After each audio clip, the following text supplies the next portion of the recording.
to me.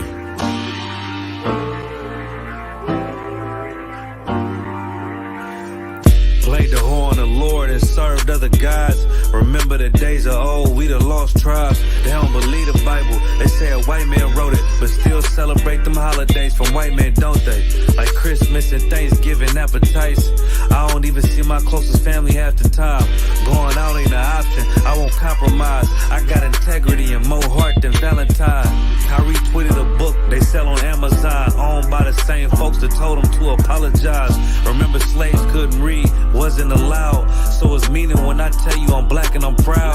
Murdered us with the sword, that's how we learn religion. Community standards violate my First Amendment. Discontinue from my heritage under these bastards. Life a bitch, they make up lies and give you public lashes. I understand they confused by who the devil is. Why my people get so mad when I tell them this? Valley of dry bones, my niggas skeletons. It's hectic out there, hope you checking on your relatives. Brotherhood, that's what my weapon is. And now I never let these crackers take it from you. Real talk, you probably never heard this all of your life. Be careful, cause that thing you love, it'll cost you your life. Long as we got each other, my nigga. Cause we build this shit on brotherhood.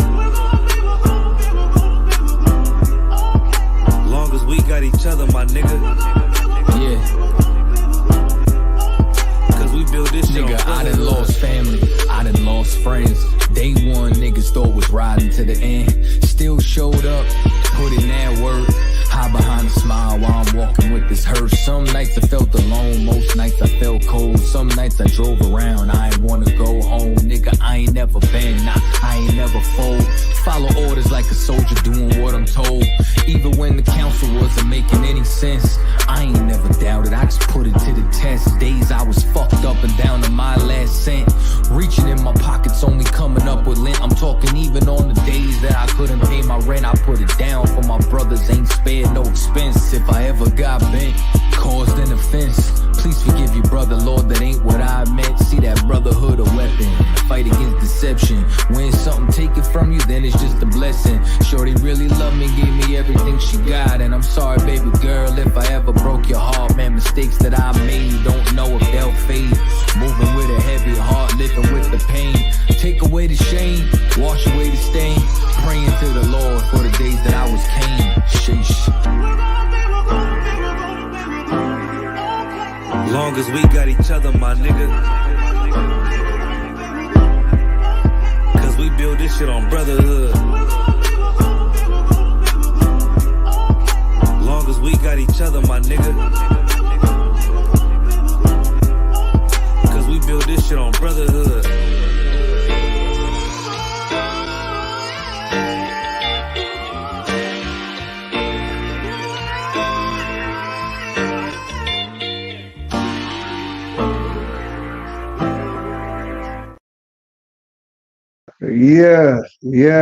Yes. Yahweh Shimei Awashai Ragathon. Yahweh Shemo Alathon by Shimei Awashai. To the brothers, to the sisters, we in here live. Scripture breakdown class. Barakatah Yahweh Wa Yahweh Shai. We in here ready to get it on, get it on. Shalom, shalom, shalom. To the Akim, to the Akwadium, to the brothers, to the sisters. You understand, Most High in Christ. We in here ready to get it on. Everybody in here. We talking about the devastating effects of white supremacy. Devastating effects. We're gonna give everybody a few moments to get in here. Y'all get in here. These effects are so deep that we don't even realize just how much our oppressor being and ruling over us. We don't realize the devastating effects that we have. That is we've lived through our entire lives, and we don't even realize just how deep these effects, how deep these things go that our oppressor has instilled in us, even at different ages. You understand, different generations cannot begin to understand without the spirit of the Most High, without the priests and prophets of the Lord and the ISUPK under Commanding General Yohana, is it's not even possible to understand just how much damage being under white supremacy has done to our people. You understand? It can be overstated. It seems like many times you'll hear, you understand, talking about it. Of course, in ISUPK, we always talking about it, but we're going to get into it tonight. Shalom, sisters. Shalom, sisters. You understand? All right. Most high in Christ. All right. We're going to let everybody get in here before we get started because we going over some scriptures here tonight. Things that'll be right in your face in plain sight. Never even know, never even realize that this is an effect of another nation of people ruling over us, of an oppressor ruling over us. You understand? All right. All right. Before we get started, questions, any questions in the room? You brothers and sisters, you got any questions? All right. All right. All right. Most High in Christ, we're going to go ahead. Now, what are some, how has white supremacy affected blacks, Latinos, and Native Americans? It has literally shaped the entire world and society that we think is the real world, when in reality, it is a falsified, manufactured world and society that our oppressor has created for us to function in. You understand? Galatians chapter 3, verse 12. All right, let's go to Galatians 3, verse 12. Young man Edward has a question in Galatians chapter 3 and verse 12 for our society to function in. Let's get these questions here. Any questions in the room before we get to the topic? Galatians chapter 3 and verse 12. It says, and the law is not of faith, but the man that doeth them shall live in them. All right. So what it's explaining. I'm going to skip up a few verses just to make sure that it makes sense to the brother that asked the question. Young man Edward, it says, let's see, for many other works of the law. Okay. Right. So it says in Galatians chapter 3 and verse 10, like most of the writings in the New Testament, these are letters written from the Apostle Paul, who traveled and set up these schools all throughout Asia Minor and Galatia, in Europe as well. And Galatia is one of these schools that he set up, and he's writing a letter to the brothers and sisters in the school so that they can go over specific things for reports that he is being given about what's going on in the school, what's going on with the brothers and the sisters there. All right. It says, for as many are the works of the law. What is the law? The law is the Most High's laws, his rules that he gave us, found in the Torah. Torah means law in Hebrew, found in the laws that the Most High has created. It says, for as many are of the works of the law under the curse. You understand? The curse is a punishment. That's what it means for a curse. A curse is a punishment. Under the law, there is a punishment for the actions that you take. For example, if you steal, there is a punishment. You understand?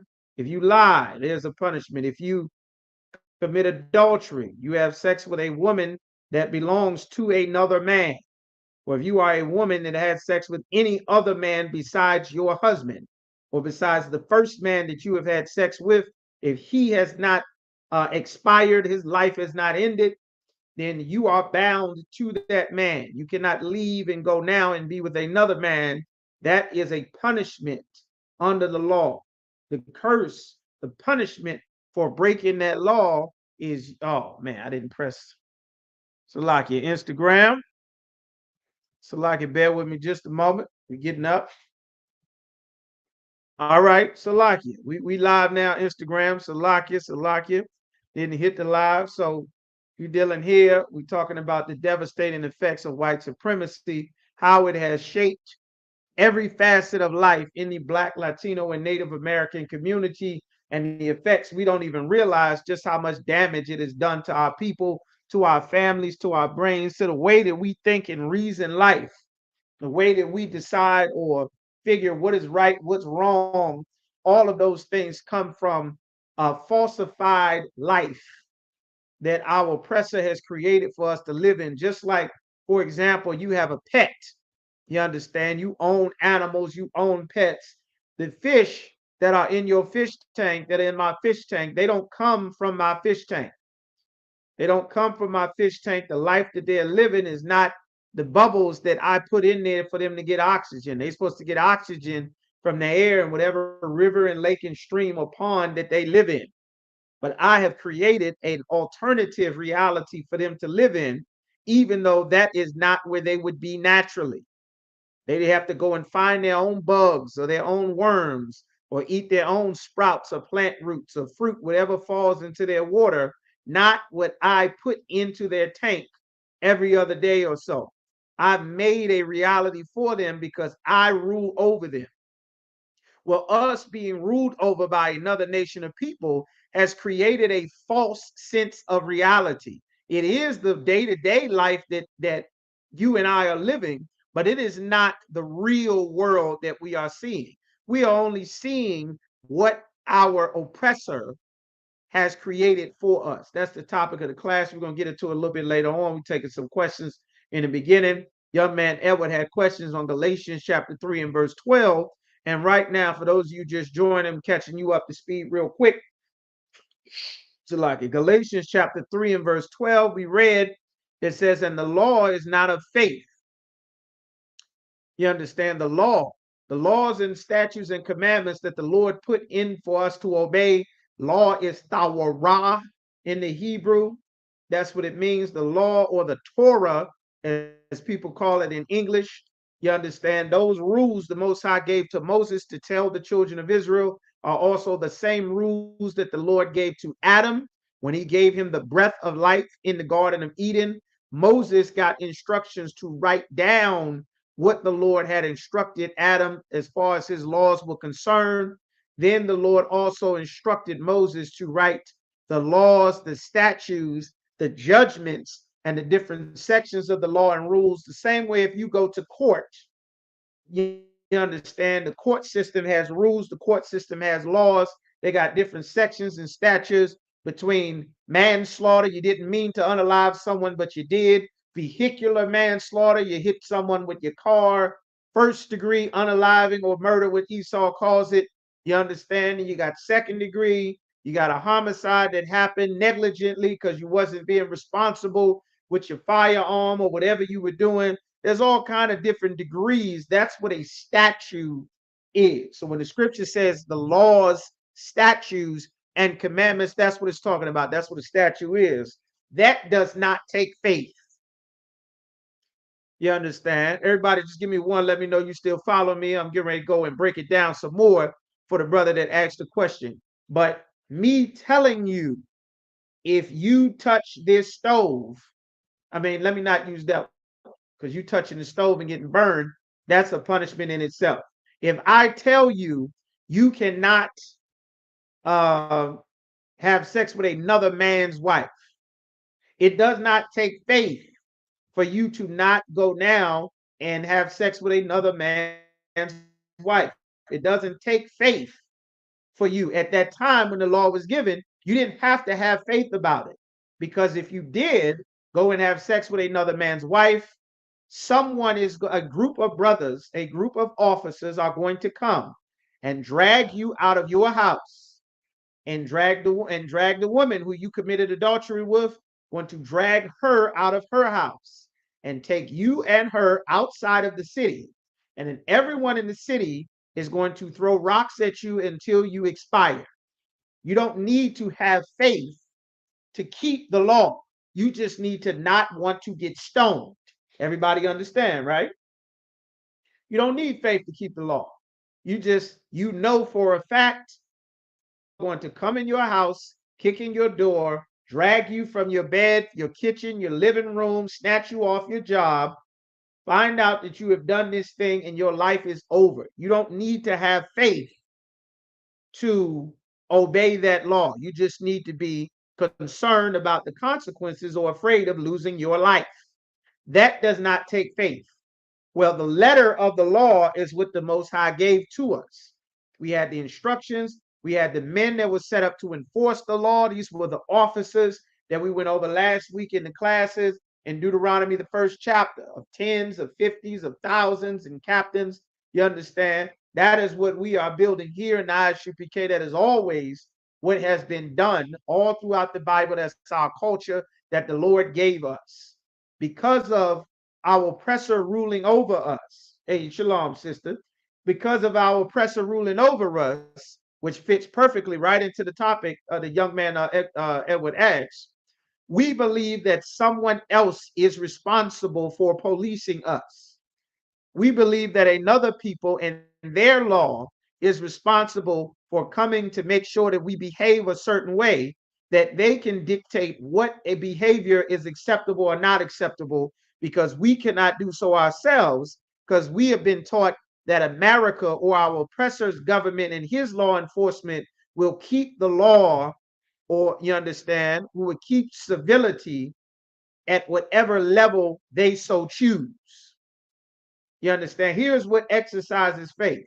That's a good question. Now, at one time, our oppressor said, at Salaki, at one time, the Lord said, if you do that, the same example I just gave, you are not going to now go and commit adultery with another man's woman. Your woman is not now going to go and commit adultery and have sex with another man, because they know everyone will stone them for it, because it's not acceptable by our society when we were all obeying the Most High.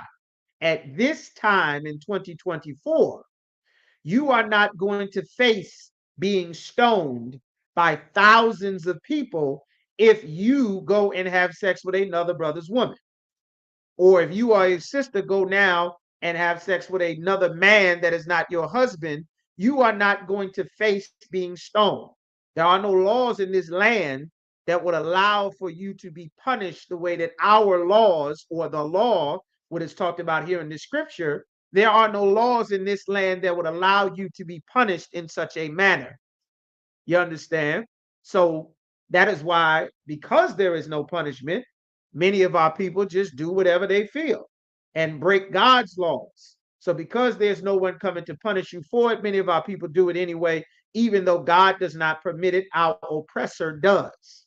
So by faith, because you believe in the Most High, because you love the Most High, what is love? Love is to students in the class. What is love? What does love mean? Brothers and sisters in the UPK, what is love? You understand? What is love? What is it? Y'all type in, let me know. What is love?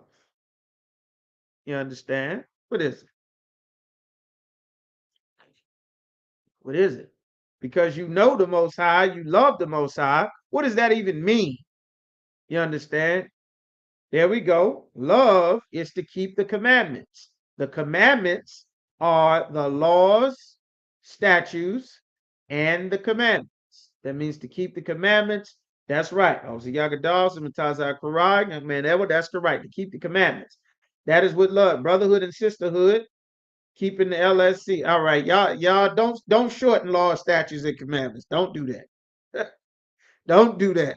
All right. I see y'all getting creative. All right. Let's keep the law and statutes. Okay. Everybody doing it now. Who started this? Who started this? All right. Don't shorten law, statutes, and commandments, y'all. Don't do that. All right. But y'all are correct. Laws, statutes, and commandments. Well, you didn't need faith to keep them, but now, because you love the Most High, you will keep his laws, statutes, and commandments. You will not commit adultery because you have faith in the Most High. Your faith is based on you keeping his commandments. Before, you didn't need faith. Somebody was going to come and bust your head open. You didn't need faith for that. You just needed to not want to get your head busted open. So because you don't, Guess what you didn't do? Whatever the law says, the priest could bust your head open for. Well, now you're going to need faith to do it. No sweat. Okay, you started it. All right. All right, no sweat. So I'm going to just give a little bit more on there. It says Galatians chapter 3 and verse 10. It says, for as many are the works of the law, the works is what the law says to do, are under the curse. The curse is that punishment that you're going to get for disobeying it. The Lord told us to keep his commandments. He would set us above all people on the earth. We would be blessed. None of us would be sick. No sister would be having trouble having children. None of our children would be sick. Our enemies would run from us. We would have plenty of everything. Everyone would come to us for lending. We would be in charge. Everyone else would follow us. But the curse that was in the law was the flip side, where the Lord said, if you don't keep the terms of this deal, of this commandment, now you are going to be beneath. They are going to rule over you. You'll have to go to an enemy for everything that you need. They're going to put you in slavery and on reservations. They're going to take your children away. You're going to be filled with illnesses and sicknesses and all kind of diseases and things if you don't keep the terms of that law. You understand? So that's an example of what it's talking about in this Galatians 3 and 10. For it is written. Is written where? Is written in the commandments. Is written in the Bible. Curses everyone that continueth not in all things that are written in the book of the law to do them. You understand? You're going to get a punishment if you don't obey what is written in the law to do. Just as a sidebar, once again, Christians who lie and say that Christ did away with the law, we know that's not true.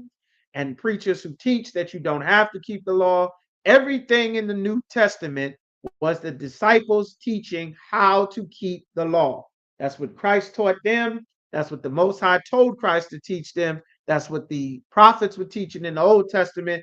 That is what the disciples are teaching and explaining in the New Testament to the brothers and sisters coming into the schools. You understand? So, verse 11, it says, but that no man is justified by the law in the sight of the Most High, meaning no man is going to be justified because they don't eat pork, crab, shrimp, or lobster. You understand? By the law, or because they punish someone for breaking the law, that's not going to justify anyone in the sight of the Most High. It is evident. Why? Because we didn't keep the law as a nation. That's how we ended up in captivity, and the other nations, the people ruling over us. For the just, the justified shall live by faith, meaning they're going to live and obey these laws, statutes, and commandments because the Lord commanded them and they know the Most High, which means to keep the commandments. They love the Most High, which means to keep the commandments. And by faith, even though there's not someone coming to bust their head open for disobeying the Lord, they're going to keep the commandments anyway. They are living by faith. You understand? And it says, and the law is not of faith, which was young man Edwards' questions. The law doesn't take faith, but the man that doeth the law, shall live in them. Now I'm going to read 13 as well, just to explain what it is. Christ have redeemed us from the curse of the law. What is the curse of the law? The fact that some priest is going to come and unalive you for breaking different laws. What else is the curse of the law? We go into captivity for disobeying the Lord. We are still under the curse right now. That's why we're in America. That's why we're speaking English. That's why we have English names. That's why we live in cities that our oppressor rules, and his government and his law enforcement rules over us. Why? Because we did not obey the Most High. We didn't keep the Lord's commandments. Well, Christ redeemed these 12 tribes of Israel from the punishment of the law. That doesn't mean we're not still under these curses.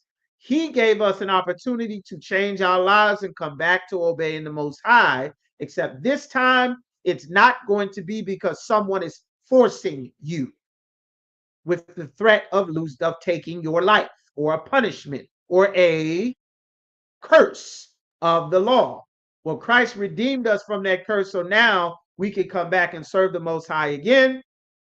Being made a curse for us. He took punishment for us because we were owed the punishment for breaking the Most High's laws. For it is written, cursed is everyone that hangeth on a tree. Christ was crucified on a 9-foot wooden cross. The tree that is talking about is that cross. The Romans, just as another sidebar, so that everybody will know, the Roman cross, that crucifix, is not something unique to Christ. We don't get salvation because Christ was on a cross. When they crucified Christ on the cross, to show you just how not special being hung on a cross is, when they crucified Christ on the cross, what was on the left and the right of Christ when he was being crucified? Who knows? On his left and his right. Sister Raya said a breakdown of King 2:23. Is that First Kings or Second Kings? You got to be a little more specific for me, Sister Bokashaw. Who knows? When Christ was hanging on the cross, on his left and his right, who knows what was there? Since that cross is so important, who knows what was on the left and the right? Who knows? That's right. Young man Edward had it right. Other people also hung on a cross. That was not something specific to Christ. A thief and an unaliver, that's right, criminals. Being hung on a cross was not something specific to Christ. Hanging people on a cross was the preferred method of Roman public execution. The Romans would line entire highways filled with people hanging on a cross until they expired. While you trying to breathe and hold yourself up, and the weight of your own body hanging on your wrist and your legs drags you down, and all your organs and intestines and your lungs and the pressures on your heart, and you got to try to struggle to breathe because your body weight and your muscles full of atrophy from hanging on a 9-foot wooden cross. You're in the air, gravity's pulling on you, your body's pulling on you, they didn't beat the hell out of you, you're hanging up. They would line entire highways full of people, hundreds of people hanging on crosses. That was not something unique to Christ. Of course, Christians don't know the Bible. They don't know history. They don't know the Most High. They'll do whatever our oppressor taught them to do. That cross is a Roman historical figure that, of course, they tied and married into Christianity. And you understand, it's no different than everybody that you know, from the old neighborhood you grew up in. Most of them got shot. That's how most of the people died in the city where you grew up. Somebody shot them. Then the religion based on, whoever was the most important brother that got shot is everybody wear, a Glock 19 around your neck. We got a big Glock 19 hanging up in all the town halls so we can all pray to the almighty Glock and remember, Big Smoke, that everybody loved. He was the realest nigga he was the realest brother in the hood. And we all got a religion based around him because Big Smoke did everybody right. And he died by the Glock 19. So we all wear these Glock 19s around our neck. And we got big statues of Glock 19s all over the city to remember that Big Smoke was such a brother. That's the same thing with the Christian cross. It don't have nothing to do with how Christ lived. What he actually did is nothing special. But what is special is that he lived a perfect life before the Most High, and he willingly gave up his life to take punishment for crimes that all of us, his entire nation, committed, that he himself committed none of. That's what it's talking about there. So now you don't get punished by a priest for what you did. You understand? Christ gave us all a chance. Now you willingly serve the Most High. That's what that's talking about. That is the faith that it means. You understand? Hanging on a tree is a curse. Of course, that's why our oppressor hung Christ from trees, hung their victims from crosses, which were trees. And they also hung Blacks, Latinos, and Native Americans from trees, called lynching. It's a very old word. Most of you young brothers and sisters may not know what lynching is. Well, Christ was beaten and lynched, except he was not hung from his neck, which is what they would do to us, to our babies, to our mothers, our fathers, our grandfathers. Our oppressor would beat and whip and do terrible things in mobs and groups, just like they do to celebrate the football game and their basketball tournaments, just like they did on January the 6th down in Washington, D.C., Well, they would get together city to city and they would beat and burn down our homes and take mothers, fathers, brothers, sisters, and then tie ropes around our necks and throw the rope over the tree. And they would hang us from trees until we expired. That's what they did. That's how they got all the wealth in the black owned towns and businesses. They spent 100 years hanging prominent black families, businesses, your mother, your father, your son, your daughter, your grandmother. They would hang the entire family all across the United States for 100 years after slavery was abolished. So when you go somewhere, as you grow up and as you travel, and you wonder, how come there aren't more black businesses? Why aren't there more black towns? Why aren't there more black stuff? Why can't we get more black things? It's because of the devastating effects of our oppressor ruling over us with his supremacy, that they all targeted, destroyed, burned it down. So after a while, black people don't want to be involved with too much black stuff because it has a negative omen over it for centuries of our oppressor unaliving us for trying to build ourselves up. You understand? That's how we created HBCUs like Virginia State University. You understand? Like Virginia not Commonwealth, Virginia State, Virginia Union, Hampton University, Bowie State, Coppin State, Morgan State. You understand? Morehouse, Lincoln, Cheney. You understand? All the HBCUs, Bethune Cookman, Spelman, all right, all of those. Norfolk State is another one. We made universities for ourselves because we had to be separate. Because if you went on the oppressor side of town, chances are he would beat and unalive you, your kids, and your family, and throw a big party. That is where the word picnic comes from. That is why black people don't go on picnics. We don't say picnics. We don't celebrate picnics. They would have entire community fairs and events where all of the oppressors in a city or a town would get together and they would have a big party lynching us, beating some brother, cutting off a brother's nose, cutting off a young brother's testicles, cutting off fingers, cutting off ears, and take them home as souvenirs. They did this to us for hundreds of years. It was regular, basic, good old fashioned American fun. It was as American as the 4th of July and apple pie and God bless America. That is why we don't rise for their national anthem. That's why we don't celebrate their Independence Day. That's why we don't celebrate their 4th of July, their Memorial Day, their Labor Day. We, in the truth, do not celebrate our oppressor or his Thanksgiving or his Christmas or his voting because our oppressor has done terrible things to us to have these celebrations. And the Lord forbid us from joining another nation, taking their gods, taking their customs, all of those things there. Everybody understand? All right. Young man Edward, that should answer your question. Just let me know. Okay, you said the water. All right. Everybody understand? Just let me know. I'm going to move on. Sister Raya got a question. 1 King chapter 2 and verse 23. Let's get to that. All right. 1 Kings 2 and 22.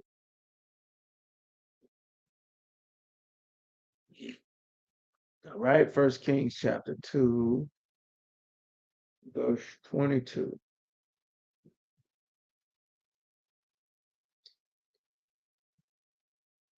All right. 1 Kings chapter 2 and verse 23. So like her question was in 23. All right. Shalak. Shalak. Okay. 1 Kings chapter 2 and verse 23. It says, Then King Solomon sware by the Most High, saying, Shalak, the power due to me, and more also, if Adonijah have not spoken this word against his own life. All right. So what is your question? What exactly is your question, Sister Ryan? What's your question, sister? Okay, you said you want a breakdown. Okay, throughout I see it. A breakdown. Okay, so let's skip up. All right. And the king say, Ask on my mother fire when I say no to thee. She said that Abishag, Yeshua might be given your brother's wife. Mhm.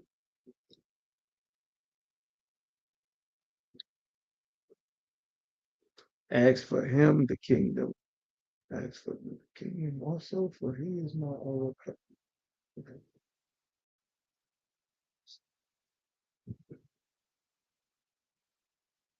And for Abiathar the priest, and for Joab the son of Zeruiah.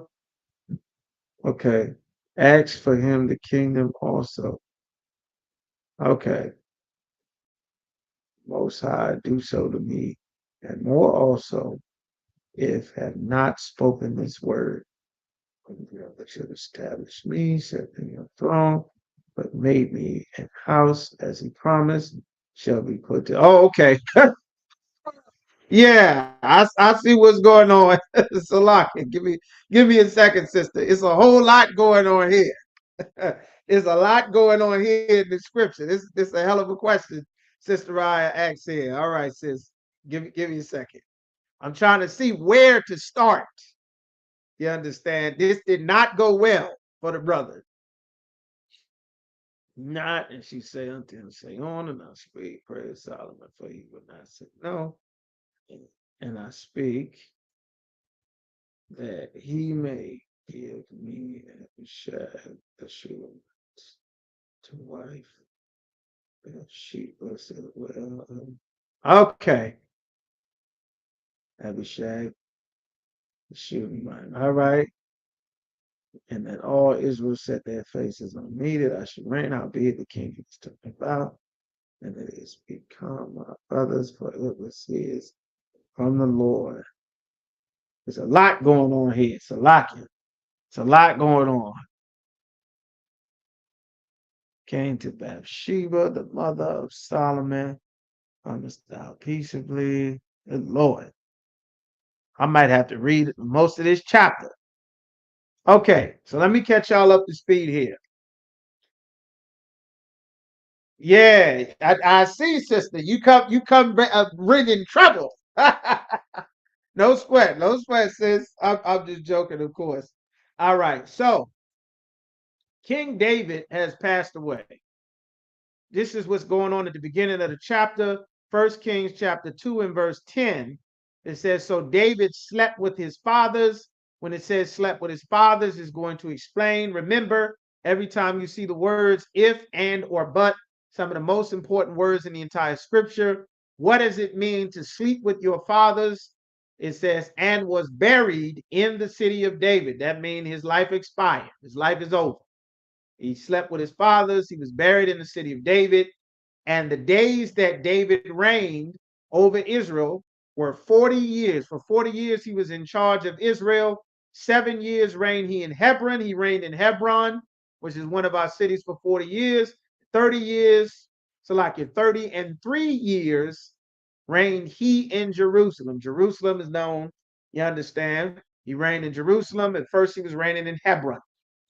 Verse 12, it says, then Solomon sat upon the throne of David his father. Your father goes, now the son, that oldest son, is in charge of everything. This is our culture. This is very important. That's why our oppressor in his supremacy seeks to take away the father. The most important thing in our entire nation, in your entire life, is who your father is. Who is your father? Your father determines your identity, determines your nation, determines who and what you are.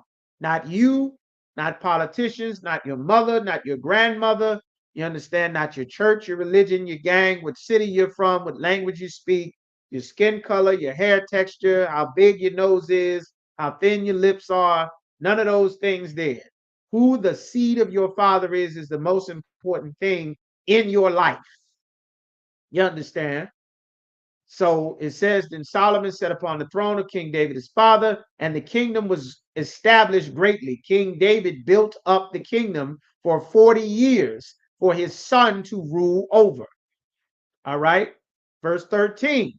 Mind you, King David is gone. His son is in charge now. The son is ruling over all the nation. Now, and Adoniah, or Adonijah, which is in English, but Adoniah, the son of Haggith. Remember, it's always telling you, who is this man's father? Your father carries the seed. Your father, that seed in your father is how your nation continues.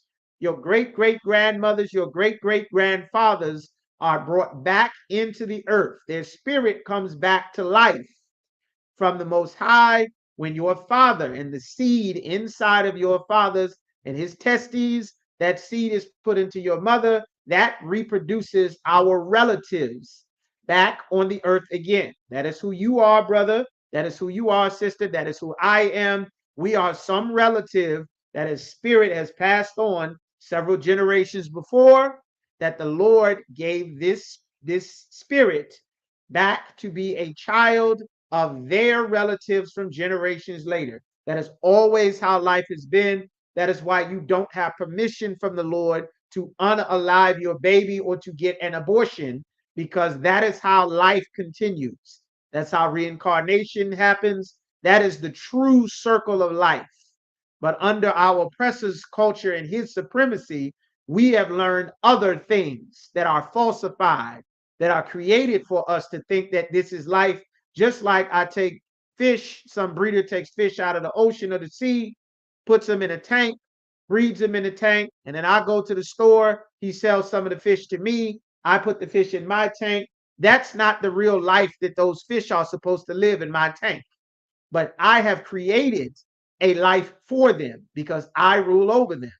Our oppressor creates a life for us because he rules over us, but it's only as a punishment from the Most High. All right. So now, verse 13, it says, and Adonijah, the son of Agith, came to Bathsheba, the mother of Solomon, because the father of Solomon is gone. He just passed away. He came to Solomon's mother, and she said, comest thou peaceably? Say, you coming in peace? And he said, peaceably. All right. He said, moreover, I have somewhat to say unto thee. And she said, say on. All right, what you want? Mind you, he going to the mother. And he said, thou knowest that the kingdom was mine. He said, you know the kingdom was mine. And all Israel set their faces on me. He said, the kingdom was supposed to go to me. All of Israel set their faces on me that I should reign. I was supposed to be the ruler. Howbeit, the kingdom is turned about and is become my brother's, for it was his from the Lord. The Most High wanted Solomon to be in charge, but the kingdom was supposed to come to me, but now it went to Solomon instead. So he got a beef with the issue. Now I ask one petition of thee. I'm going to ask this from you. Deny me not. Don't deny it to me. Give me whatever I ask. And she said unto him, say on, go ahead, keep talking. And he said, speak, I pray thee, I pray, I want you to speak unto Solomon the king, for he will not say nay thee. He will not say thee nay. He won't tell you no. That he give me Abishag, the Shulamite, to wife. He wants this certain sister. He wants to marry this certain sister. And Bathsheba said, I will speak for thee unto the king. I'm going to go and ask him. That's what his mama said. Bathsheba, therefore, meaning King Solomon's mother, Bathsheba went unto King Solomon, therefore went unto King Solomon to speak unto him for Adonijah. And the king rose up to meet her. The king is sitting there, rose up to meet her, and bowed himself unto her, and sat down on his throne. He bowed himself down and sat on his throne, and caused a seat to be set for the king's mother. He caused a seat to be set, tell her sit down. And she sat on his right hand. She sat on his right hand. Then she said, I desire one small petition of thee. She's saying it like it's her.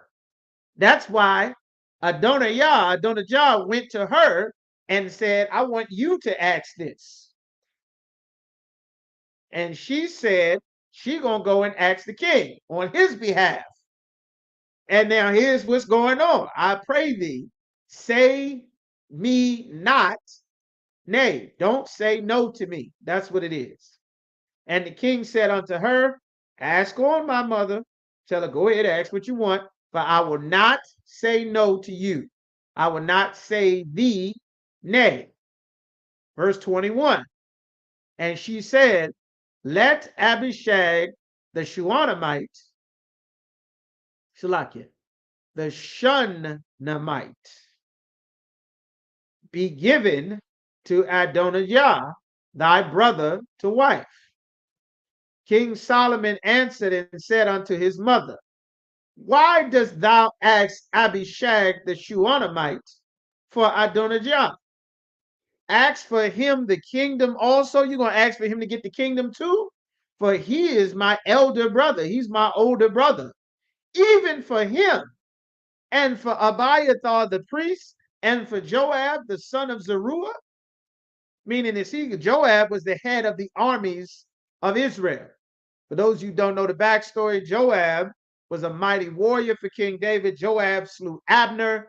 Abner was in charge of the house, was in charge of King Saul's armies before we had a great civil war, so that all 12 tribes could be under one leader, which was the Lord's will. And of course, all you fake Israelites that don't understand, everybody does not get to be their own leader. You understand? For now, everybody's able to do their own thing, and this and that, and think that the Lord is with you. But it will not be so all the time. There's going to come a time when all that foolishness is going to be put to rest. It hasn't come yet. You've been given plenty of time by the Most High to come back. The Lord said all camps are to return to the original school, and you have refused to do so thus far. All right, I'm going to leave that alone. Verse 23, it says, then King Solomon sware by the Lord, saying, the Most High do so to me, meaning, may the Lord do this to me, and even more also, if Adonijah have not spoken this word against his own life, meaning he should have never said this. If this brother did not, if my elder brother did not ask for this and tell my mother to do this, may the Lord do exactly to me and more, if this is not if he didn't put my mother up to this. He spoke this against his own life. Now therefore, as the Lord liveth, which have established me, the Lord established me to be king. I didn't choose this myself. The Lord set me up as king and set me on the throne of David my father. This older brother, in the spirit, he believes the kingdom should be unto him. That's why he came to Bathsheba, which was King Solomon's mother, to ask this request. But King Solomon, having great wisdom from the Lord, the wisest man to ever live, next to our King Yahushua Mashiach, who the world calls Jesus Christ, second only to him, he was the wisest man to ever live on the earth. He said, the Lord established me and set me on the throne of my father, King David, and who have made me an house as he promised. The Lord made me this house with this power and this authority as he promised. Adonijah shall be put to death this day. And King Solomon sent by the hand of Benaniah or Benaiah, the son of Jehoiada, and he fell upon him that he died. He put his brother, he unalived his brother that day. The Lord King Solomon put a sentence on his brother for requesting, you understand, to marry this sister, that this sister be given to him. It says King Solomon views the request made by his mother as a threat, was a threat to Solomon, because asking to marry her was virtually the same as asking for the kingdom. Right. Words are spirit and they are life. King Solomon understood the spirit behind this evil request that he asked. Now, of course, King Solomon was not there when this brother went to King Solomon's mother, Bathsheba, to request this underhanded thing. But in his speech, he said the reason why he's asking this. He said, the kingdom is supposed to belong to me. Israel is supposed to bow to me, meaning the 12 tribes are supposed to fall to me because I'm the oldest son. And by birthright, I'm supposed to get it. But the Lord did not want him to be in charge of the nation of Israel. The Lord did not put him in charge, just like Ephraim and Manasseh, who were Joseph's two sons that he had in Egypt. Manasseh is the older of the two sons, but the Lord did not want Manasseh to be the one to inherit the blessing of being the eldest son. The inheritance that comes with being the eldest son, the Lord did not want Manasseh to have it. The Lord wanted Ephraim to have it. Same thing with Jacob and Esau. Esau is the oldest son. The blessing of the father and all of the inheritance is supposed to go to the oldest son. The Lord did not want Isaac and Isaac and Rebekah. The Lord did not want the blessing to go to Esau. The Lord chose Jacob. And because the Lord chose Jacob, it was his will that Esau not have the blessing and the power that came with it, because the Lord works his own plan. Same way with him, it was the Lord's will. This brother got unalived. You understand? Are we up on TikTok or can I talk normal?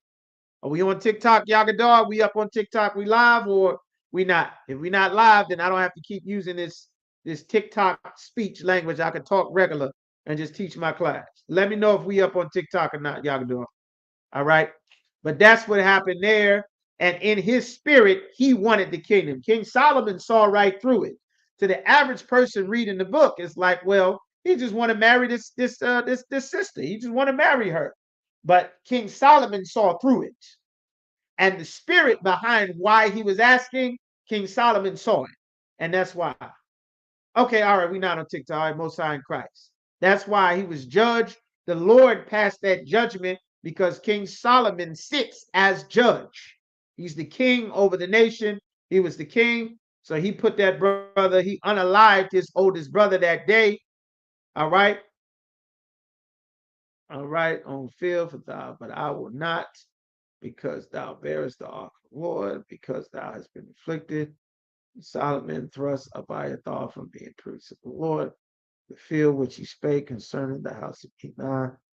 Tanos, Lakia, Joab turned after him, turned not after Absalom. Joab fled into the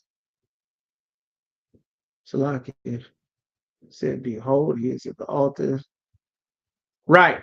A lot of this is also something that you see. There's a lot of things happening in this chapter. Who remembers The Godfather, the movie?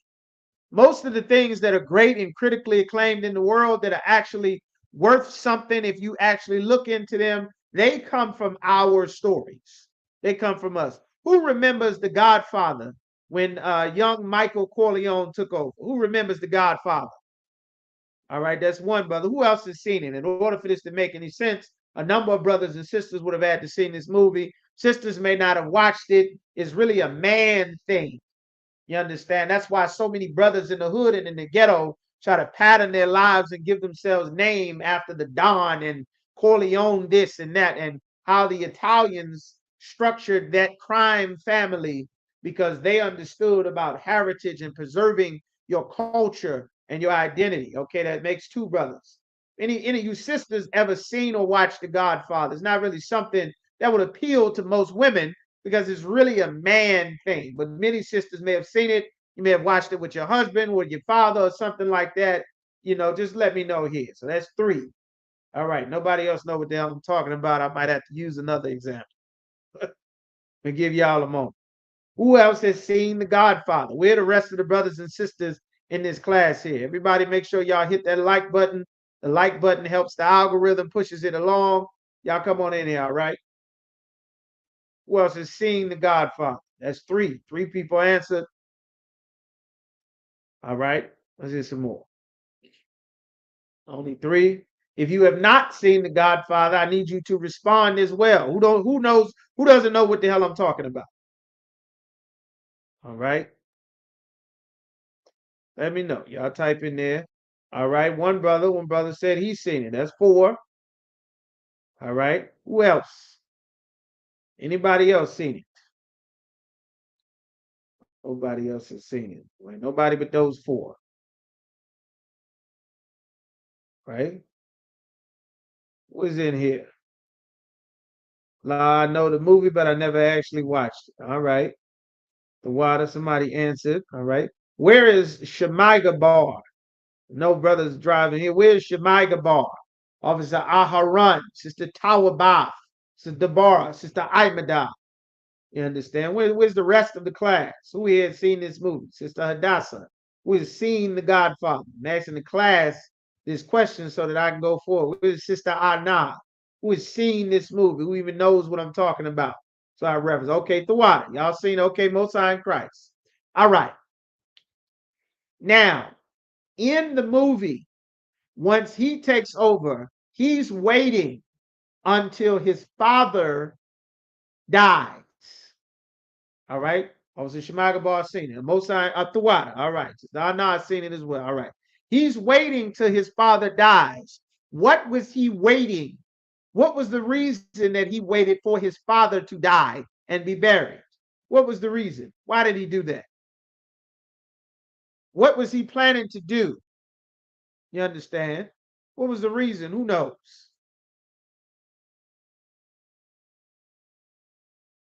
Who knows? Who knows? Who want to give it a try? Who knows? What was the reason? Who even remembers the movie? The movie is 2 days long. Each movie is 2 full days to watch the whole movie, like 4 hours apiece. Something crazy. You understand? We look at how long it is. Why y'all answer? Who knows why? Why was he waiting for his father to die? How? You understand? How long was God Father? What? All right. How long was this movie? Came out in 1972. Godfather, the first movie, was 2 hours and 55 minutes. Damn near long as Django. You understand? A little bit longer than Django. Godfather 1 is a 3-hour movie. How long was Godfather 2? Take all day. I see why Mataza ain't watching. Godfather 2 was 3 hours and 22 minutes. You understand? 3 hours and 22 minutes. Godfather 3, 162 minutes, not that long. All right, 1979. All right, so he can step into position and be head. No, that's a good guess. He can't be the head until his father is gone. You understand? His father put him in charge. His father put him in charge. So he can step into position to be head. That's a very good guess, sister. Before he struck back at his brother, so he could have his seat. All those are correct. You know, all of those are correct. You understand? I was little when I seen it. Don't remember too much. I understand. You a little girl. I understand, sister. No sweat. The water for everyone that answered. All right. But he was waiting to settle the family debts. There were lots of people that wronged his father. There were people that did wrong. There were people that needed to receive punishment for the evil that they had done to the family. He needed the respect of the gang. All right, no sweat. Don't sweat it, sisters. Y'all got it. To honor his father and allow his brother to mourn before he got revenge against his brother for violating. Well, he took revenge on a lot of people, not just his brother. He had advisors. Barzini had to get revenge taken against him. You understand? He had to take revenge against the brother-in-law that his younger brother, he set up Sonny to be executed by the Tatalia gang. They gunned him down with Tommy guns and shot him about 100-something times at the toll booth. You understand? Because Sonny beat up the brother-in-law because he beat up his sister. You understand? For being a brat. He smacked her up. Sonny found out he beat him up all up and down the street. Later on, he betrayed him, got him unalive. Michael knew all of the evil that had been done to his family, and he settled the family debts. Once his father was gone and he was sitting on the throne with all the power, he had to go and make sure that everyone got paid back for the evil that they did. Now, How does evil get paid back in our society? The judge pays back the evil. The king sits on the throne. You understand? The Lord put kings in charge. The kings make a decision. Kings make a bad decision, everyone suffers. The kings make righteous decision, the Lord blesses the king, blesses the whole nation. You understand? It's always been like that. And our oppressor has taught us to be, think, and act as individuals. There's a tremendous amount of responsibility that comes with being a leader over the Lord's people. It comes with the authority and the power that Christian preachers and Muslim imams and politicians and all the damn traitors that put a crown upon themselves to lead the Black, Latino, and Native American community that are all doing terrible jobs. There's a million of us in prison. We're full of diseases. We're sleeping on the damn street. Our kids are killing each other. Half of our race is strung out on drugs. All the kids is getting abused. You understand? All our families is destroyed. We don't know history. We failing out of damn schools. All kind of madness happening to us. You understand? They've done a terrible job because the Lord did not call them. You understand? The only people that are to be in charge is who the Lord appointed over Blacks, Hispanics, and Native Americans. There's a sidebar, and King Solomon was settling the debts for the evil that had been done. That's why he's saying it. He told one brother, "You're not going to be the priest anymore. You were a priest when my father was alive. You're not going to be now. But I'm not going to take your life because you stood against my father," this other older brother. You understand? He said, "I'm supposed to be in charge." He was not supposed to be in charge. The Lord put King Solomon in charge. King Solomon settled that because the evil that he would have been, the evil that he thought to do by requesting to marry this sister, King Solomon judged that as evil, and he put him, you understand, he put him to death for that evil that he did. Because in his heart, he feels he should have the kingdom. That's why he went to King Solomon's mother to try to con his mother into getting her to go to the king to ask this. The king saw right through it, of course, took that brother out. You understand there? All right. Then we get down to Joab. Joab was the king of all the armies of Israel. Joab slew Abner because there was a battle between King David's servants and his army and King Saul's army, who used to be the king over Israel before the Lord chose King David to lead. Well, he still had followers and sons in his own army that was loyal to him that refused to follow King David. So the nation doesn't know, are they supposed to follow King David or are they supposed to follow King Saul's sons? You understand? They don't know who they're supposed to follow. How will they know? Well, how does that get settled? A war. War is how that gets settled. Nobody knows who the Lord is with. Well, the Lord is a man of war. They don't know. They don't know. We're going to meet on this battlefield and see who lives through this battle. That's who the Lord is with. You understand? Of course, King Saul's house got wiped, got decimated. They lost all their wars. The general in charge, his name was Abner. Abner was a very righteous and honorable brother. He realized that the Lord was with King David, and he, during the process of those wars, another mighty warrior was the brother, the little brother of Joab. Joab's little brother, you understand, Aisha'Allah, I don't know what his name is in English, Nasahal in the English. His little brother wanted to unalive Abner in a battle. Abner, being a mighty commanding general over the armies over King Saul's house, slew that brother very easily on an accident because the brother would not stop seeking his life on the battlefield. He ended up, very easily took the brother's life. He didn't want to, but Joab held a grudge because of it. And then he later, once he came to surrender all of the armies and the rest of the nation who followed him after the death of King Saul, he came to give them all to King David. Joab came to talk to him by the side, stabbed him in the fifth rib, punched his heart, unalived the brother. King David said, Joab shall pay for this. King David is gone. Now, King Solomon is going to settle that debt that was owed to Joab for the evil that he did under his father's reign that his father did not get to deal with was happening a few verses down as well. This debt is getting settled for the evil that Joab did. Joab got some right here. If you skip down a few verses, you understand. King Solomon sent Joab to do something. Joab didn't do it. He went to hide because he knew for a fact that he was owed death as well for evil that he did. You understand? King Solomon sent Benaniah or Benaiah, you understand, to go and take out his older brother, Adonijah. You understand? Then he issued the punishment to Abiathar. Abiathar, of course, his life was not taken. He spared him, but he did take his position away from being priest. So Solomon took him from being priest that he might fulfill the word of the Lord, which he spoke. The Lord did not want him to be priest for what he did previously while King David was alive. King Solomon is settling the debts that the Lord had for his family. These are things the Lord had already wanted to be done there. That's why it's there. So now in verse 28, just to finish the story here, I'm going to speed up a little bit. Then I'm going to get on to my topic. Then tidings came to Joab.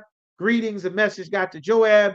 But Joab had turned after Adonijah, though he turned not after Absalom. And Joab fled unto the tabernacle of the Lord. He went to go hide in the temple and caught hold of the horns of the altar. He's hiding in the temple. Verse 29, and it was told King Solomon that Joab was fled unto the tabernacle of the Lord. And behold, he is by the altar. He's hiding in the temple because nobody's supposed to be able to go in the temple and get him. Because the temple is a holy place, it's a sanctified place. He believes he'll be safe there. Then Solomon sent Benaniah or Benaiah, the son of Jehoiada, saying, go fall upon him, go in that temple and kill him. And Benaniah came unto the tabernacle of the Lord and said unto him, thus saith the king, come forth. And he said, nay. He said, no, but I will die here. I'm going to stay and die here in this temple. I'm not coming forth. I'm not letting you take me. I'm going to hide out in this temple. And Benaniah brought the king word again, saying, thus say Joab, and thus he answered me. This is what Joab said. I ain't leaving out of this temple. And the king said unto him, do as he have said and fall upon him and bury him. Go kill him and bury him, that thou mayest take away the innocent blood which Joab shed from me and from the house of my father. He is settling the debt of the house of his father. This is something that free men think of. This is something that power and authority thinks of. That's why when Osama bin Laden tried to unalive George Bush Sr., George Bush Jr. sent everybody else's sons and daughters to go and fight and unalive Osama bin Laden using the power of the United States military once he took office. You understand? Nobody just dismisses evil that has been done to their family and their family name. Captivity has made us believe that it's okay to just dismiss the shame that has just been poured over your family and your name. Your father's name and reputation is very important. That's why the Lord said, Israel is my son, my firstborn. You have my name, you have my reputation. That is important. Well, this reputation was important that under the rule of King David, his top commanding general committed an evil act and shed innocent blood, and he is supposed to lose his life for that evil. King David didn't get to settle that debt that was owed to be paid out by his house. His son settled the debt. That's exactly what Michael Corleone did in the movie. Of course, it is our story, just like everything great that Hollywood did, most of it comes from our story, our record, something they stole, bastardized to make themselves appear great and special. They take it for themselves. Of course, it's wonderful. The world loves it because Jacob is the former or the creator of all things. And the children of Israel, we are the salt of the earth, the light of the world. We give the world its flavor. Everybody is just doing their best to imitate us and take it and make it something for themselves. You understand? The Muslims did the same thing. The sheiks, The East Indian Sikhs, they wear the turban on their head. They wear the turban, or their wise men, and the Arab wise men wrap their head up to look like a meat tree, which the top of the crown of our heads are uncovered with our meat tree. They make their attempt to copy the wise men of our prophets and priests. So they take their wise and their holy men for whatever their religious cultures and beliefs are, and they put a turban on their head to let everybody know this is the wisest of our wise men. This man, he has wisdom and understanding and power and rank, and he's very spiritual, because the real spiritual people are the children of Israel. That is our culture. That's why they do that. You understand? Everything great comes from us. All right. Of course, I got your question there, Sister Most High in Christ. All right. So now we're going to get into our topic. What is the topic here? We're going back. All right. The devastating effects of our oppressors, white supremacy, on Blacks, Latinos, and Native Americans. We're going to get through here. We're going to start with Jeremiah chapter 12. Is it? Salaki. Jeremiah. Let's start with Jeremiah chapter 14 and verse 2. Jeremiah chapter 14 and verse 2. All right. So like 14 and 2.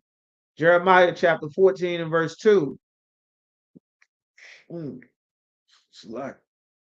It says, Judah mourneth, meaning the real Jews, the biblical ethnic Jews of the Bible, are in a state of mourning constantly. It says, Judah mourneth, and the gates thereof languish. What do you put a gate up for? A gate is for protection.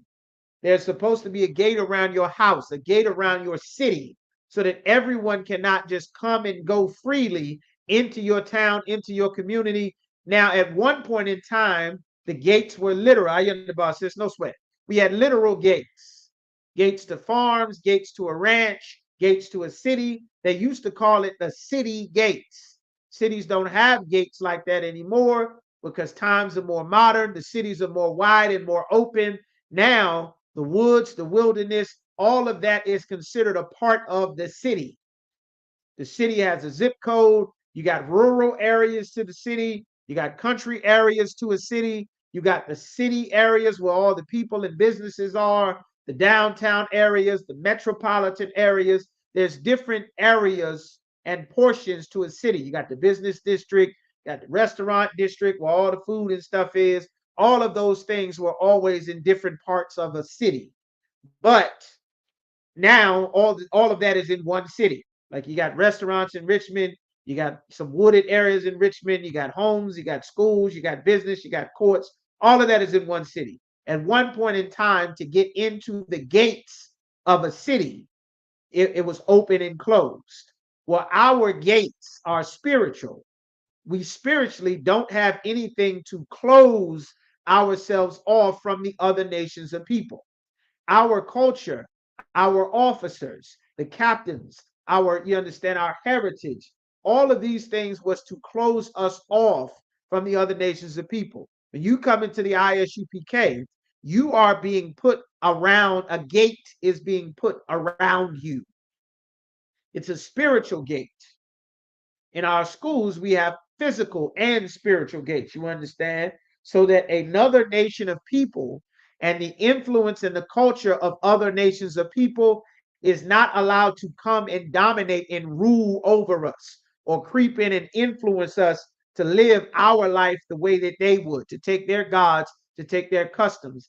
Our spiritual gates is the laws, statutes, and commandments. The Lord gave us a commandment to not join another nation of people, so we don't join them. And that keeps them from ruling over us because we never take their customs. We don't take their gods. How would we get their gods or their customs? Some brother would go and marry one of their daughters. Some father would take one of their sons to marry his daughter. Before you know it, she's talking about their gods and the culture of her husband and their people and their in-laws. Because unlike the other nations of people, we are open to everyone.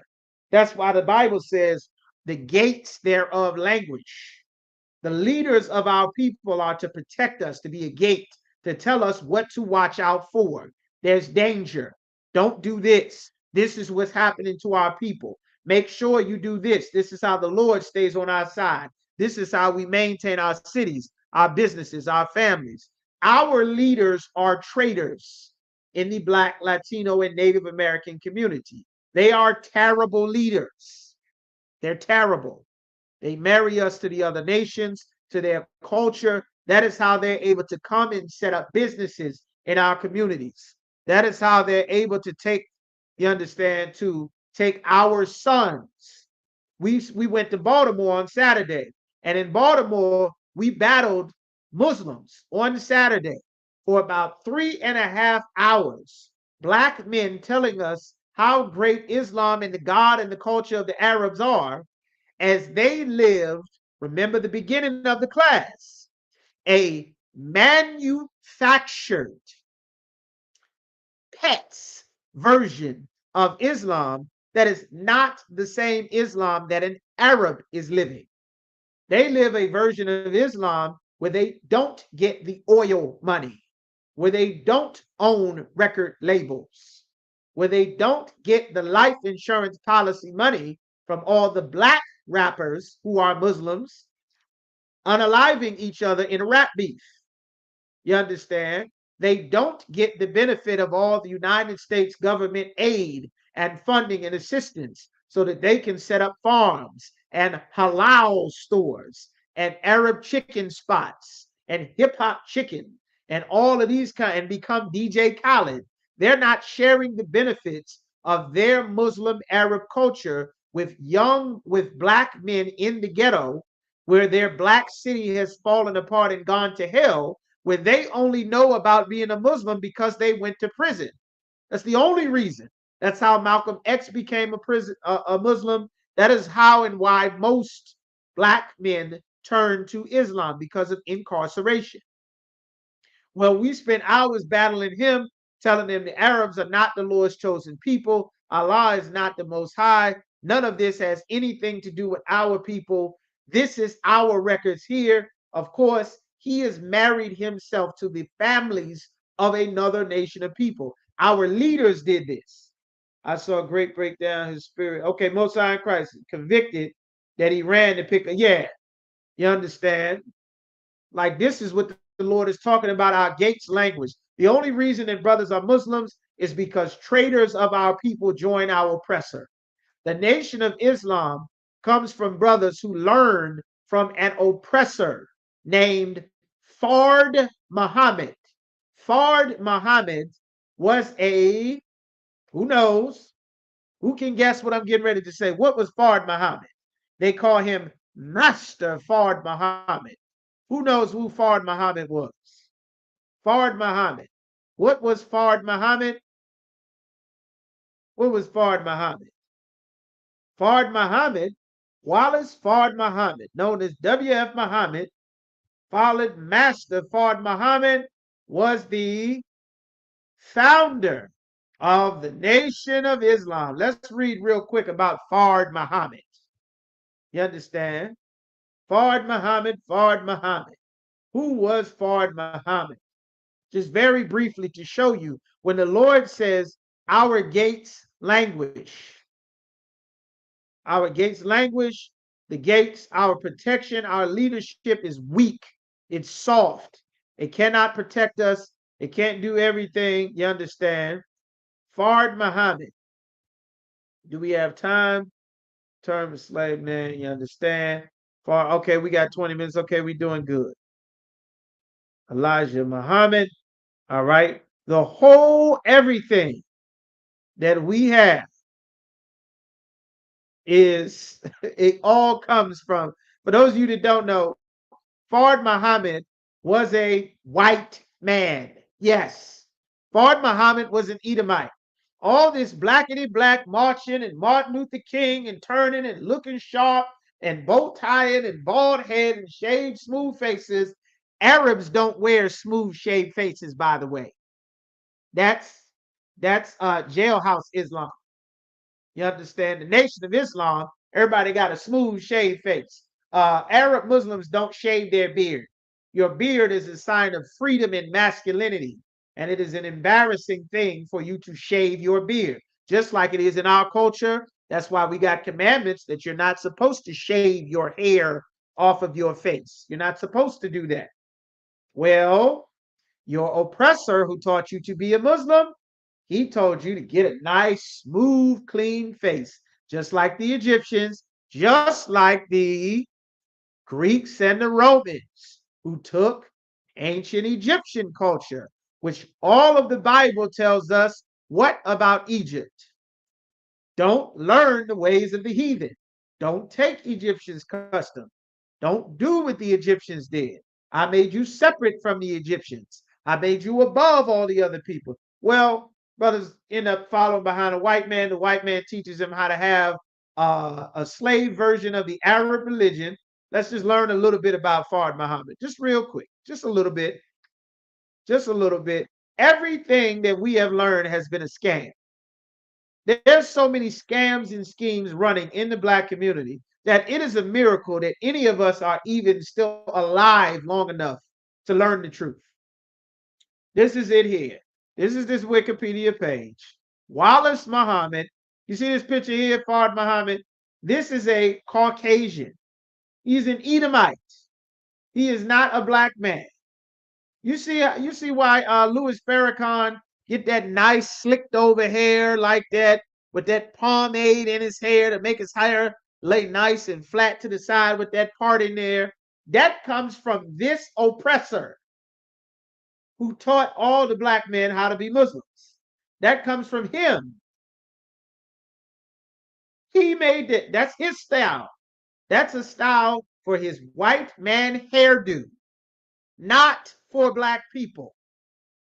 But he's an oppressor, and black people follow our oppressors, thinking they're getting away from the supremacy of one slave master.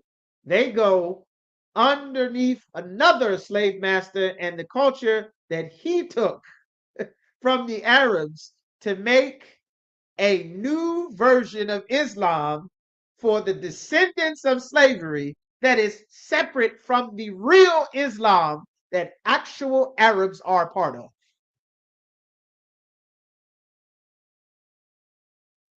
He was a con man. He conned them. And guess what black people did once they joined the Nation of Islam? Guess what they did, sister? What did they do? Who want to guess? This is Anna and Imada and Tawabaf and Hadassah. Who want to guess? What did they do? Young sister Shelley, what did they do? What did black people do? All the brothers, young man Edward, what did they do? Yagadar, Call Sapar, Shemagabar, what did they do? What did they do? Once black people learn this new, we fighting against white supremacy. We gonna fight this way. We're gonna go over here and be Muslims and do this the black way and be black Muslims. And this is how we fight white supremacy. That whole thing was created for them by a white man. What did black people do when they joined into the Nation of Islam? What did they do? They built up the black community. They got black farms so that black people can eat organic food. I know they went and fixed all the families in the black community. Did being a Muslim stop all the brothers from joining gangs? Did being a Muslim, is that what it did? Did it stop young brothers? You understand? Is that what they did? Did it stop young brothers from joining the LGBT and getting into alternative lifestyle? Damn it, Yagadar. All right, Yagadar. Don't answer no more questions. It's a lock here. You're right. As usual, you were 100% on. It's damn near cheap. All right. Follow their culture, not their own. That's Sister Anna is correct. That's right. Black people join blindly. That's right, Sister Raya. They join the oppressor. That's right, young man Edward. That's right. Officer Yagadar got it. They poured money into it and built up the Arab community. That is exactly what black people did. In their mind, their joining is no sweat, Yagadar. I'm just messing with you. No sweat, Yagadar. In their mind, they took trips for worship, spending money. Who did the money go to? When Malcolm X wanted to be the best Muslim that all Muslims are supposed to be, who did the money go to? That young black poor people in Harlem and Brooklyn, in Detroit, who did the money go to? They went and spent thousands of dollars to take a Hajj or a pilgrimage, a religious journey to Mecca. Where is Mecca? In Saudi Arabia. Who is getting all of black Muslims' money so that they can go be better black Muslims like the Arabs? The Arabs are getting all of black people's hard-earned black Harlem, Detroit, Baltimore money. They're all getting it and taking it over to go to Mecca. Guess what Malcolm X found out when he went to Mecca? That their black religion of black power and black strength and blackity blackness and fighting white supremacy, guess who was in charge of the whole damn thing? White men in the desert wearing bathrobes.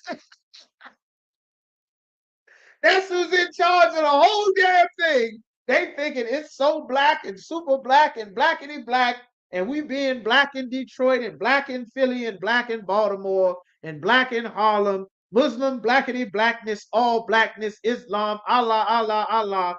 They get over to the Middle East and find out it's all white men in charge of everything. And the Arabs despise dark-skinned people. They despise black people. They're exceptionally cruel to Africans who are not our people, but they despise dark-skinned people. Just like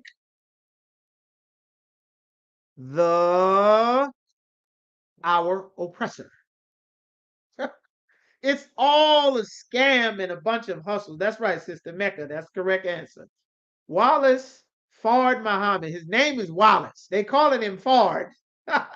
They calling him Fard because it sounds so spiritual. Like that brother Polite coming to Egyptology. Oh, it sounds so spiritual. He's polite. And my brother and the doobity of the doober. And you got to check this with me. And the this on the third with the mothership and the Honorable Elijah Muhammad back in 1985. And the this and got to stand on your square. And you dig it, my G. And what's good? We are the gods of the universe. And all of this kind of nonsense. It sounds so wonderful and so spiritual. I don't understand. I overstand and I understand. All of this nonsense is just black people worshiping, trying to fit in some other race of people's culture while they get rich and we struggle and be so joyed for the opportunity to be the dog at their feet, waiting with the tongue wagging, waiting for you to throw some ice on the floor, waiting for you to pat them on the head, rolling over so you can scratch my belly, so you can go and hose me off and let me run around outside and I can be happy. See my master, me and my master going for a walk. See, look, there's other dogs, master. There's so many smells out here. Like a dummy. Like a dummy. Find out it's got nothing to do with black people. All your money is going to some white man. You in some heathen's religion. They don't believe none of the stuff that you believe. Your belief don't meet up with them. They the originators of their culture. It's making them rich and powerful. You getting poor. You losing your neighborhood. They giving you heroin and Percocets to sell. Coincidentally, the cities where all the Muslims are, all the blackity black Muslims, like Philly, like Baltimore, like Washington, D.C., the city where all the Muslims are, all the blackity black Muslims, like Harlem, what happened to those cities? They got flooded with weed, flooded with heroin, flooded with opioids. Who knows where weed comes from? Who knows where weed comes from? Where does weed come from? Who knows? Where are all the brothers and sisters? I said a lot of names and most of them did not respond. Where's everybody else at? Who knows where weed comes from? Where does weed come from? Where does heroin come from? Where do Percocets come from? How do you make Percocets? How do you make heroin? How do you make lean? All your rappers love lean. They love lean, sipping on lean, promethazine, and the yellow tussin, and the Waki, and you hear all your stupid rappers talking about Waukesha and the Waki. I'm sipping Waki. I'm sipping Waki. You are an idiot and a drug addict drinking strong promethazine cough syrup. No, not Asia, brother. Don't come from Asia. I'll tell you where it comes from. You understand? The ganja plant. The ganja plant comes from India. Comes from India. That's why they have a religion based around this plant that they smoke that grows in their lands. Comes from East India. That's correct. East India. Guess what else is in East India, sister? Pakistan. Pakistan, India, and Pakistan are the same people. Guess where else? India and Pakistan, Afghanistan. How do you make heroin? How do you make poppies? Damn, I gave you the answer. How do you make Percocets? How do you make liquid syrup and codeine? How do you make that? The milk of the poppy. Where do poppy plants come from? Where do poppy plants come from? Opium. Where does opium come from? The poppy tears, the poppy seeds. Where do they come from? Where? This is opium. That's where you get heroin. This is what it looks like. This is how you get it. Yellowish residue. You understand? The poppies and the poppy seeds, they come from Asia Minor. Asia Minor. Heroin, morphine. They extract to make morphine, opium, heroin, Percocets, Molly, oxycodone, hydrocodone. You understand? All kinds of opioids. That's where it comes from. That's how the Arabs, the main producers of this, where does it come from? Comes from Afghanistan. Comes from Afghanistan. And those poppy fields, the poppy fields in Afghanistan, in Pakistan, in East India. That's where it comes from. That's also where your ganja plant comes from. That's where the weed comes from. You understand? This is another reason why the Lord said, don't take the customs of the other nations of people, because you thinking you being so deep and so spiritual, and we got to pray 5 times a day. We got to face the direction that they say. We got to make the pilgrimage, and we must talk and dress properly and have it at. And guess what they doing? You doing all of that to join them? They don't. Not only do they not accept you, but they take your money. As you try to pretend to be them, they get your money. You make their religion rich and powerful. You make all of their great, wonderful things. Who knows, before the Nation of Islam, seen as something wonderful for Black people, who knows what Islam was known for throughout the world? What was it known for? The world societies all across the planet, they were introduced to Islam. Muhammad's followers introduced them to Islam. What was it known for? Before Black men who became your rappers, your singers, your dancers, who made a culture magnified and glorious and prestigious, doing all kind of marches and blackety black stuff. Before all of that, what was Islam known for? Now, I'm not making this up. You can look this up yourself. What was it known for? What did the Africans know about Islam? What did the rest of the Asians know about Islam? What was their introduction to Islam before Black men in Harlem and Detroit made it all beautiful and prestigious and clean and wonderful and full of fairness and talking about equality and justice and fairness? What was Islam known for? Who knows? What were Muslims known for? Before all of this great, wonderful stuff that Black people did, all of this excellent public relations, making Islam wonderful and a household name and recognizable. What was it known for? Y'all give me some answers. It was known for slavery. That's how the Africans were introduced into Islam. That's how the rest of the Middle East was introduced to Islam.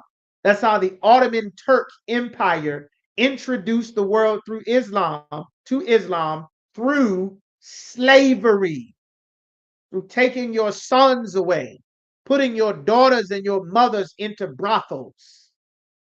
You understand? Turning your babies into sex slaves. You understand? Making harems of aunts and mothers and grandmothers, forcing them to have sex with their Arab friends all throughout their Arab world, and breeding slaves to continue their Arab supremacy based in their language, based in their culture, based with their identity, based on their worship of their God, and your status as the pet to be used as they see fit in their society. That is exactly what the oppressor did to us with Christianity. Your Christianity is not the white man's Christianity. His Christianity says God is love, God love everybody, but we need an army. We need assault rifles. We need AR-15s. We need 308 battle rifles. We need turrets. We need 50 cals. We need a navy. We need destroyers. We need Tomahawk missiles. We need nuclear submarines. We need an air force. We need bombers. We need fighter jets. We need Marines. We need Army Rangers. Jesus can work it out. Oh, Jesus. Hallelujah, Jesus. They don't believe in that. They believe in having a gun. They believe in having a rifle. They believe in having an army. They believe in having a force of people to enforce their beliefs and their cultures in their territory, armed with guns and rifles and shotguns and canines and tasers and pepper sprays and walkie-talkies to call for more hired guns to show up and enforce their culture and their will on their subordinates. That's why the police are not beating little Billy at a traffic stop. They're not pepper spraying. I can't think of any white person. I don't know. Karen, that's the number one. They're not beating up Karen at the traffic stop.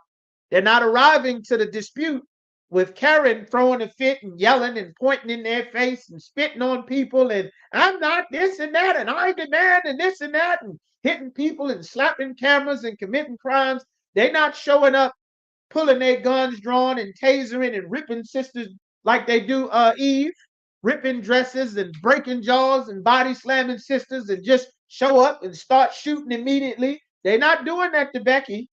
They're not doing that to Susie because they have a culture for their people. You are supposed to have a culture for your people, but your leaders have done such a piss poor job because they thought they could go join the Arabs and take their culture and build something for black people. And it built a lot for black people. It built us dope spots. That's what it built. It built us cities filled with heroin addicts and pill addicts with needles everywhere and crack vials. That's what it got us. Lean. All your rappers get to rap about lean, drinking lean, while they in between beefing and shooting each other. You understand? In between beefing and shooting each other, shooting up the neighborhood, gang banging, shooting up outside of the community centers, fighting all at the pools, all at the school, turning the cities up. That's what Islam got us. That's what Christianity got us. It did wonderful things for the Arabs, but it did nothing to help our people. It destroyed us. And that's why the Lord commanded us to never join another nation of people. But let's get some more about who was the black savior for all of blackity blackdom, who was really a white man named Fard Muhammad. You understand? Let's get a picture so you can see. Louis Farrakhan. Louis Farrakhan. He did wonderful things for black people. Wonderful things. Let's take a look. Take a look and see why does he do his hair like this? Why would you slick your hair like this? Because that is what his master taught him to do. He learned that from his master. You sitting on your head with an afro. And what do they teach you to do with that afro? Teaches you to slick your hair over to the side like a white man. Why? because he's your master. You see Louis Farrakhan? You see that hair? You see how his hair is slicked over like that? These pictures never turn out well. But you can just zoom. You see how his hair is always slicked over to the side like that. You see that? Why is his hair slicked over to the side? Why? You see how his face is all nice and bald and smooth? He's an excellent speaker. You see that? You see how you see his hair slide over, greased over to the side like that? You see it? Why would you do that to your hair? Black boy's hair doesn't do that. A black man's hair doesn't do that. See how his face is all smooth and shaved? It doesn't do that. Well, he's the reason why. You see his hair? That's why. Because he taught black men to do this to their hair, have it nice and slicked over to the side. Now let's just read a little bit about him. He's the founder. He's the one that created the Nation of Islam. This white man, just like Black Lives Matter, another blackity black movement, blackity black group, the only real blackity black movement is the Israelite School of Universal Practical Knowledge. Everybody else has some heathen that owns them, some oppressor that's pulling the strings. You understand? I believe he is as well. It came out that his father is an oppressor as well, I believe.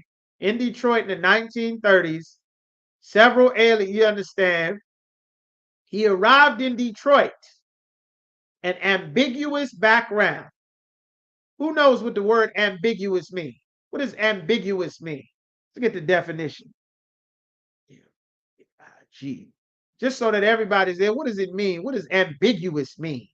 Ambiguous means open to more than one interpretation, having a double meaning. It also means unclear, inexact because of a choice between alternatives has not been made. Meaning his background is unclear.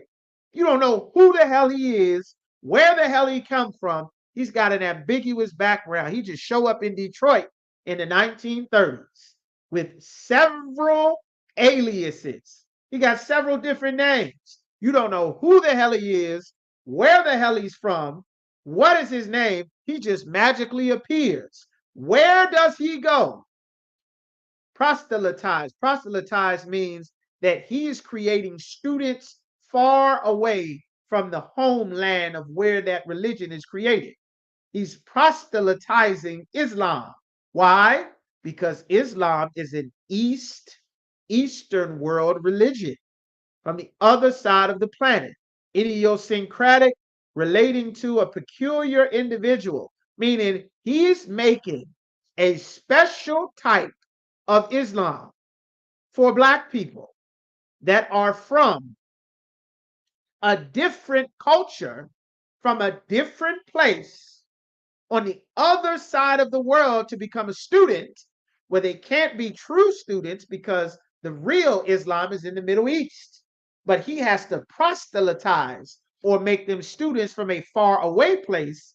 And he's making a specialized version of Islam. Where is he doing it? Is he doing it where white people are?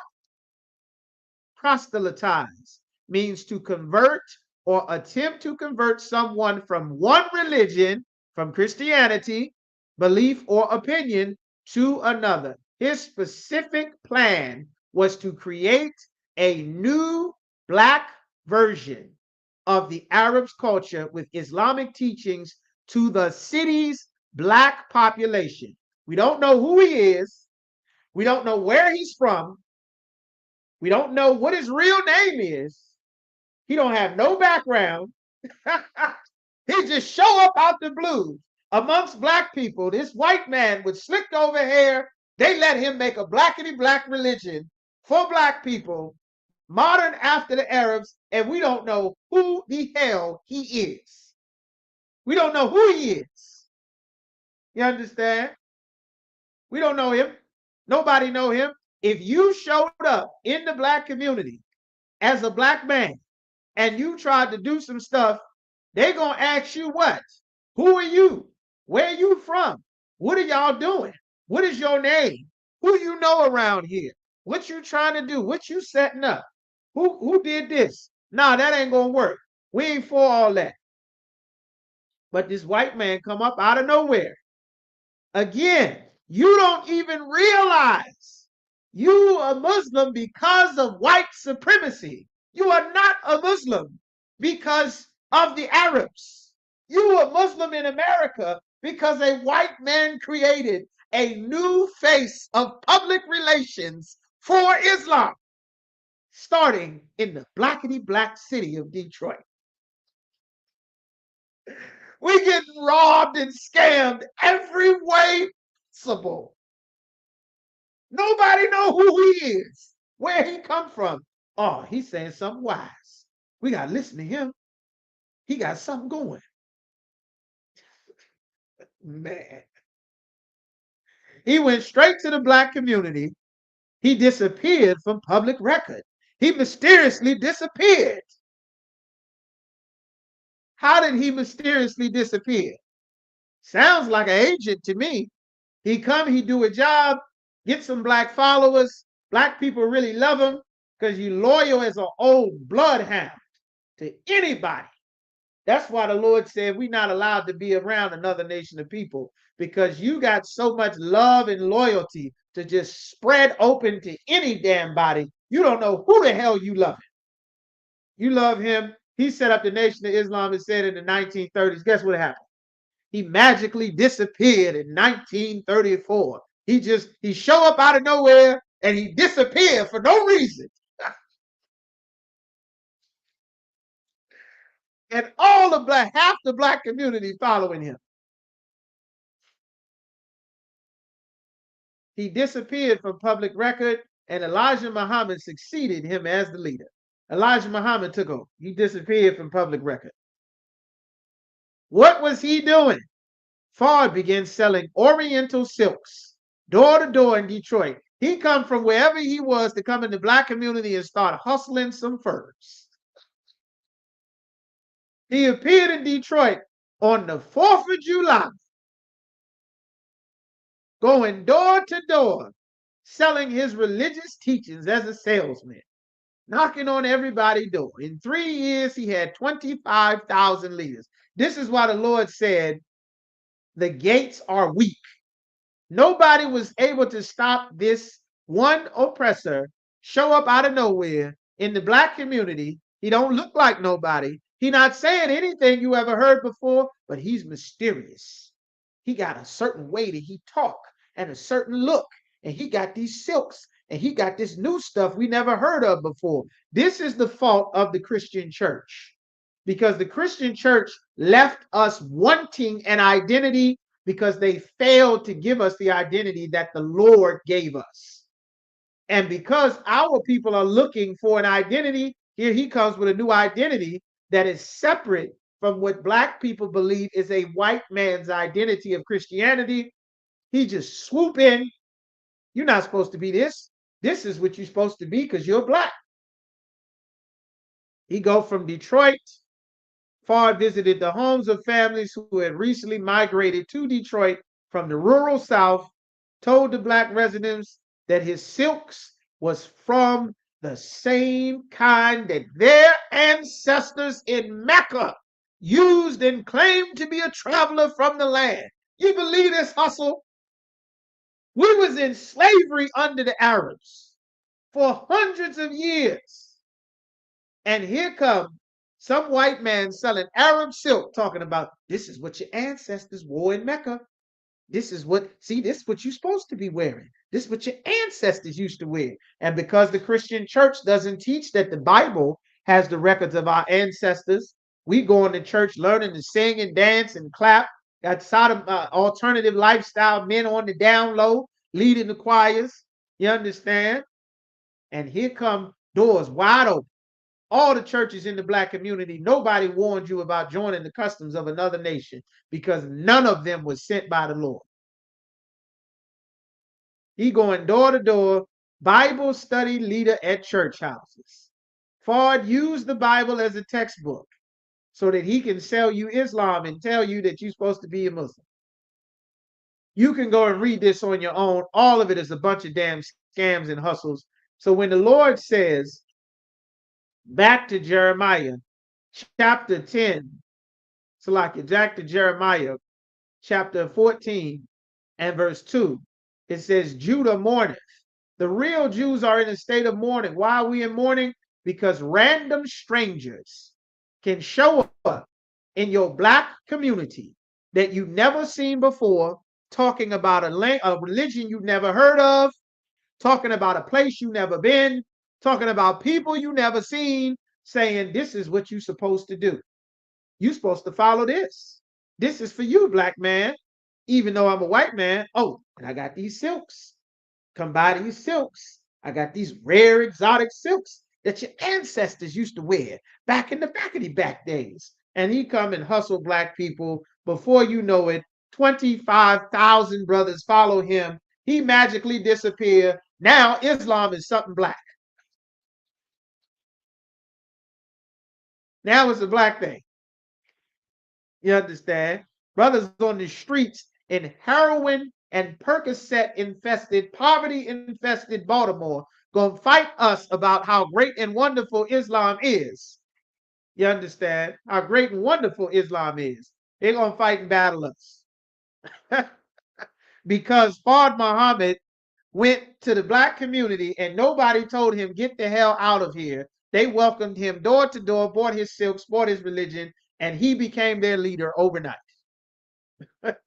And now it's a black thing. Like it's all a bunch of hustles and a bunch of damn scams, man. It's all a bunch of scams. We getting scammed every way possible. Well, the Lord said in Jeremiah 14 and 2, Judah mourneth, the real Jews, so-called black people, the so-called Negro, the Jews are in a state of mourning. And the gates, your leadership and your protection thereof languish. They are black unto the ground. They are black like the ground. What does it mean to be black like the ground? That means when you go to the ground, you will find different shades of brown. You got a red clay brown. You got a sandy brown. You got a dark brown, a cocoa brown, a soil brown. You wet the soil, it turns a different color. When the soil is dry, it turns a different color. That's what the Bible says when it means they are black unto the ground. We are different shades of brown. Because of our oppressor's culture and his white supremacy, you think that having different skin tones makes you a part of another nation of people. You would look at a light-skinned brother or a light-skinned sister, and you would think, well, the reason why they light-skinned is because they must have some white people in their family. You're not, here's one, you're not all the way black because look how light your skin is. You're not all the way black. You know what? During slavery, you know, they would rape a lot of the slaves, and that's where light-skinned people come from. That's garbage. None of that garbage is true. There's always been light-skinned people. We've always had light skin. We've always had dark-skinned people. Your skin color never has determined what race of people you are. Our oppressor created the world in his image of white supremacy to make you believe that your skin color, however dark your skin is or however light your skin is, the lighter your skin is, that must mean you got some white in your family. You got some white in your blood. You ain't all the way. We got to check your DNA. That DNA nonsense is a bunch of damn scams, and it's just for silly black people who are so in love with our oppressor and his culture and so bewitched by it to think that your oppressor is gathering your DNA to help the children of the slaves find their true identity, not make his forefathers and his descendants pay for all the crimes and slavery that they've done to blacks, Latinos, and Native Americans. He collecting your DNA to help you find where you really come from. Who's your ancestors?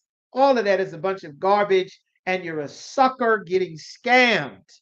You're being scammed because you don't have your identity, because preachers told you you were an African, and they left the door open for white men to go door to door in the poor black community selling silks to make a new made up version of an old Arab religion where they also enslaved your forefathers and sold you for hundreds of years. You understand? Yeah, that's why they must come into the truth. They must come into the truth so that they can learn. You understand, man? That was said. He think a lot of brothers are scared to be wrong after they left Christianity, so they just stuck with Islam. That is correct. They are scared to be wrong. That's why they must be battled on the street. Our people do not want to be right. Most of our people don't want to do the right. They don't want to be right because being right means that what I have been taught is a lie. What I'm living is a lie. And if I continue to live the lie, then I don't have responsibility that I must change what I have been taught to do and now stand for the truth. I don't want the responsibility of having to be in the truth, of having to build this nation, of having to fix the black family, of having to deal with the black woman's mouth and the brother's attitude and all the young brothers getting high and wearing the tight pants. Now they in dresses wearing lipsticks. Now, I don't know how you women are ever going to win any female competitions. You can't get your damn cheerleading spot. Some gigantic nigga doing flips with a damn with Lee press-ons and a damn a yaki wig on, he gonna take all your cheerleading spots. You won't be able to win the Miss America. The Miss Maryland is a damn man. He won the damn competition, and you can't beat him because if you beat him, then it's not fair to the trans community that a biological woman has the advantage in a woman's competition about being the best woman. The man has to have the advantage because otherwise you discriminated against him because he's really a man in a dress and you're a real woman and you hurting his feelings, and it's a bunch of damn silliness and confusion.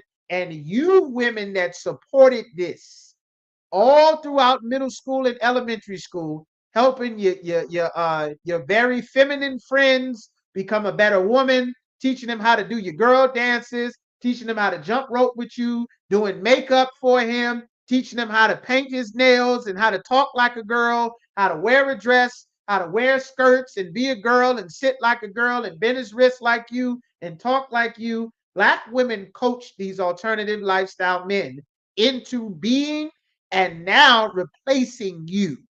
You helped him. You helped Medea.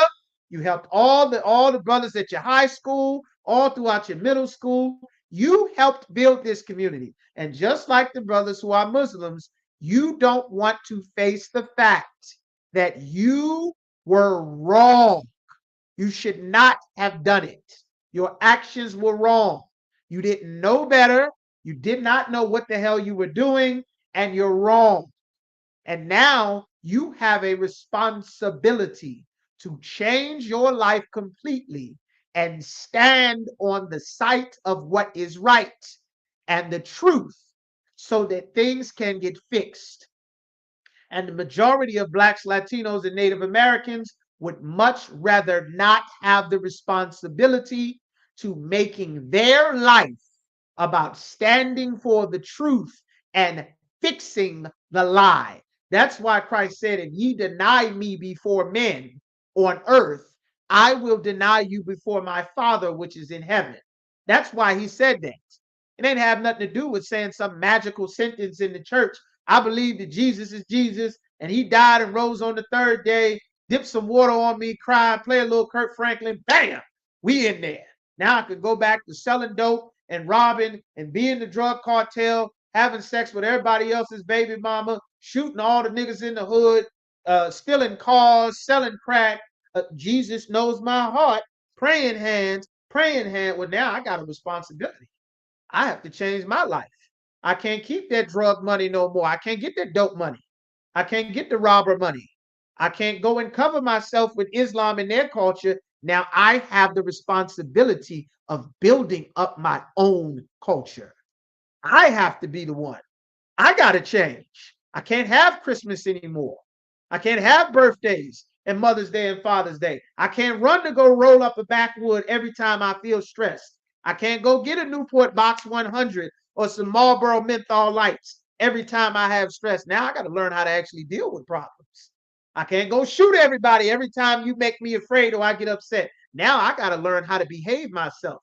I can't just go have sex with every piece of tail that I see out on the street because she smiled and I like her hair and I like whatever silly superficial thing about her before I go have sex with her and make children with some woman that I don't know, I can't stand, and will be sitting in court fighting this broad to see my children for the next 20 something years. And if I don't pay the bill, I'm going to jail.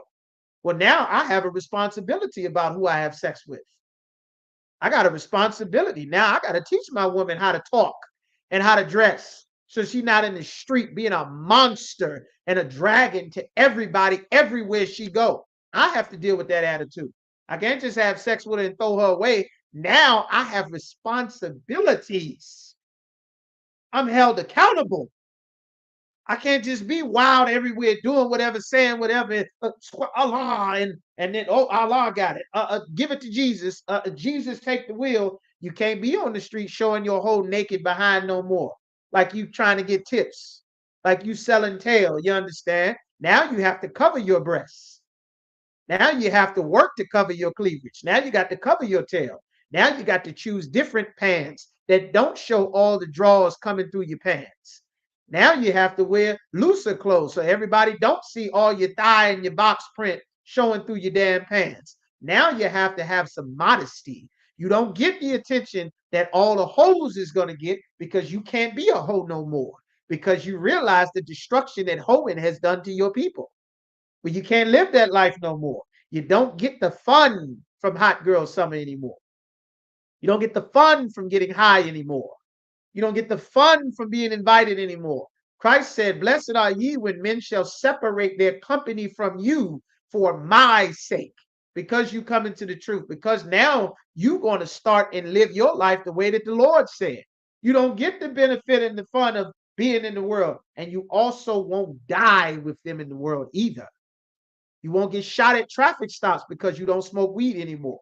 A ton of brothers and sisters are not breaking any laws, but there is a race of people that is hunting you, black man, black woman, Latino man, Latino woman, Native American man, Native American woman. You are being hunted. The Arabs are not being hunted in America. America spent 20 years of war fighting the Arabs. The Arabs are in no threat from the Justice Department, the police, the FBI, the CIA, the district attorney. They're not under any duress. They have not had to alter their life or culture in any way to come to America. They ain't told them you got to learn the language. They ain't told them you got to get a GED and a business degree to open them Arab fried chicken spots. They don't need to go and get thousands of dollars in student loan debt to open a business. They don't have to do none of that stuff they require you to do and call you a deadbeat when you too poor to do it, and they don't have to pay for it. But you in their religion praying to their God, and that's why they over the top of us. Same thing with the oppressor. You understand? That's why you got to come into the ISUPK and truly learn how to serve God. You can't learn anywhere else. The black community tried to go and serve God the way that the Arabs said. They followed Fard Muhammad into serving the God of the Arabs. And then one of those brothers found out that the Arabs' God wasn't for black people either, just like the God that the white man had. And the East Indians' God is not for black people either. It's just to get you to buy their weed. You're buying their weed. You're smoking weed. The hood is filled with brothers and sisters smoking weed. Gas, loud, OG Kush, the AK, the sour diesel, the haze, the purple haze. Everybody getting high, rolling up, smoking good, selling and getting. And guess what? Guess what shows up in your community? As you worshiping the God, a lot of you don't even know you worshiping the God. Smoking weed is the worship of the Hindu goddess Shiva. That's where dreadlocks come from. Dreadlocks is also the culture of the Hindu goddess Shiva. How many black people do you know that have dreadlocks? Just think of that answer to yourself. How many black people and how much dreadlocks do you see in the black community? Then hold that thought in your mind. Then how many Subway sandwich shops open up in your cities? How many 7-Elevens show up in your cities? You still with me? Everybody give me a one. Y'all give me a 1. Let me know you still with me. How many 7-Elevens show up in your cities? How many Subway sandwich shops show up in your cities? How many Baskin Robbins show up in your cities? Do you know who owns Subway, Baskin Robbins? The people whose God you worship. Isn't that funny? Is that magic? How did the East Indians know where to come and set up a business in your neighborhood? Because you worship their gods. And here come those people. A white man named Fard Muhammad taught black people to be Muslims, not the Arabs. And later on down the line, who comes and set up Arab chickens? Damn, I gave it to you. Who sets up chicken spots in the black community? Who sets up the Arab carpet stores?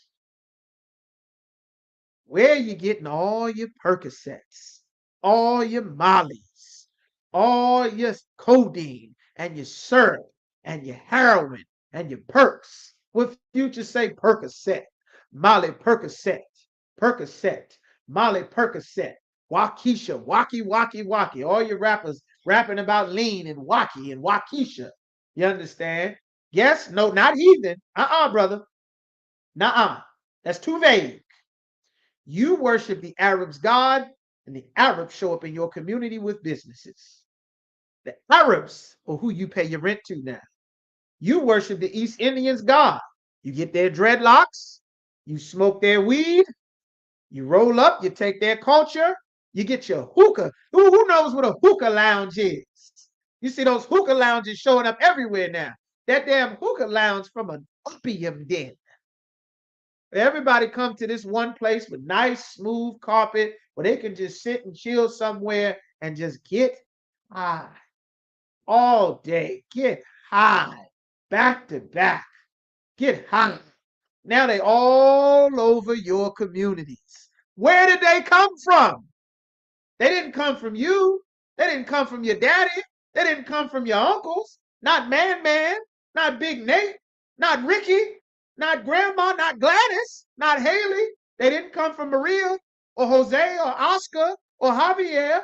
Where the hell did they come from? They came from the people that you invited because you took the gods of the other nations of people. You invited them. So they knew that they had a home to come and set up amongst you. But they didn't do what you do. They didn't give their soul to love you, to say, well, these are our Muslim brothers. Let's take them in. Let's share all of this wealth and this power that we have. They didn't do that because that's a fake world. In the real world, no one invites you to join their race of people, to be a part of their family.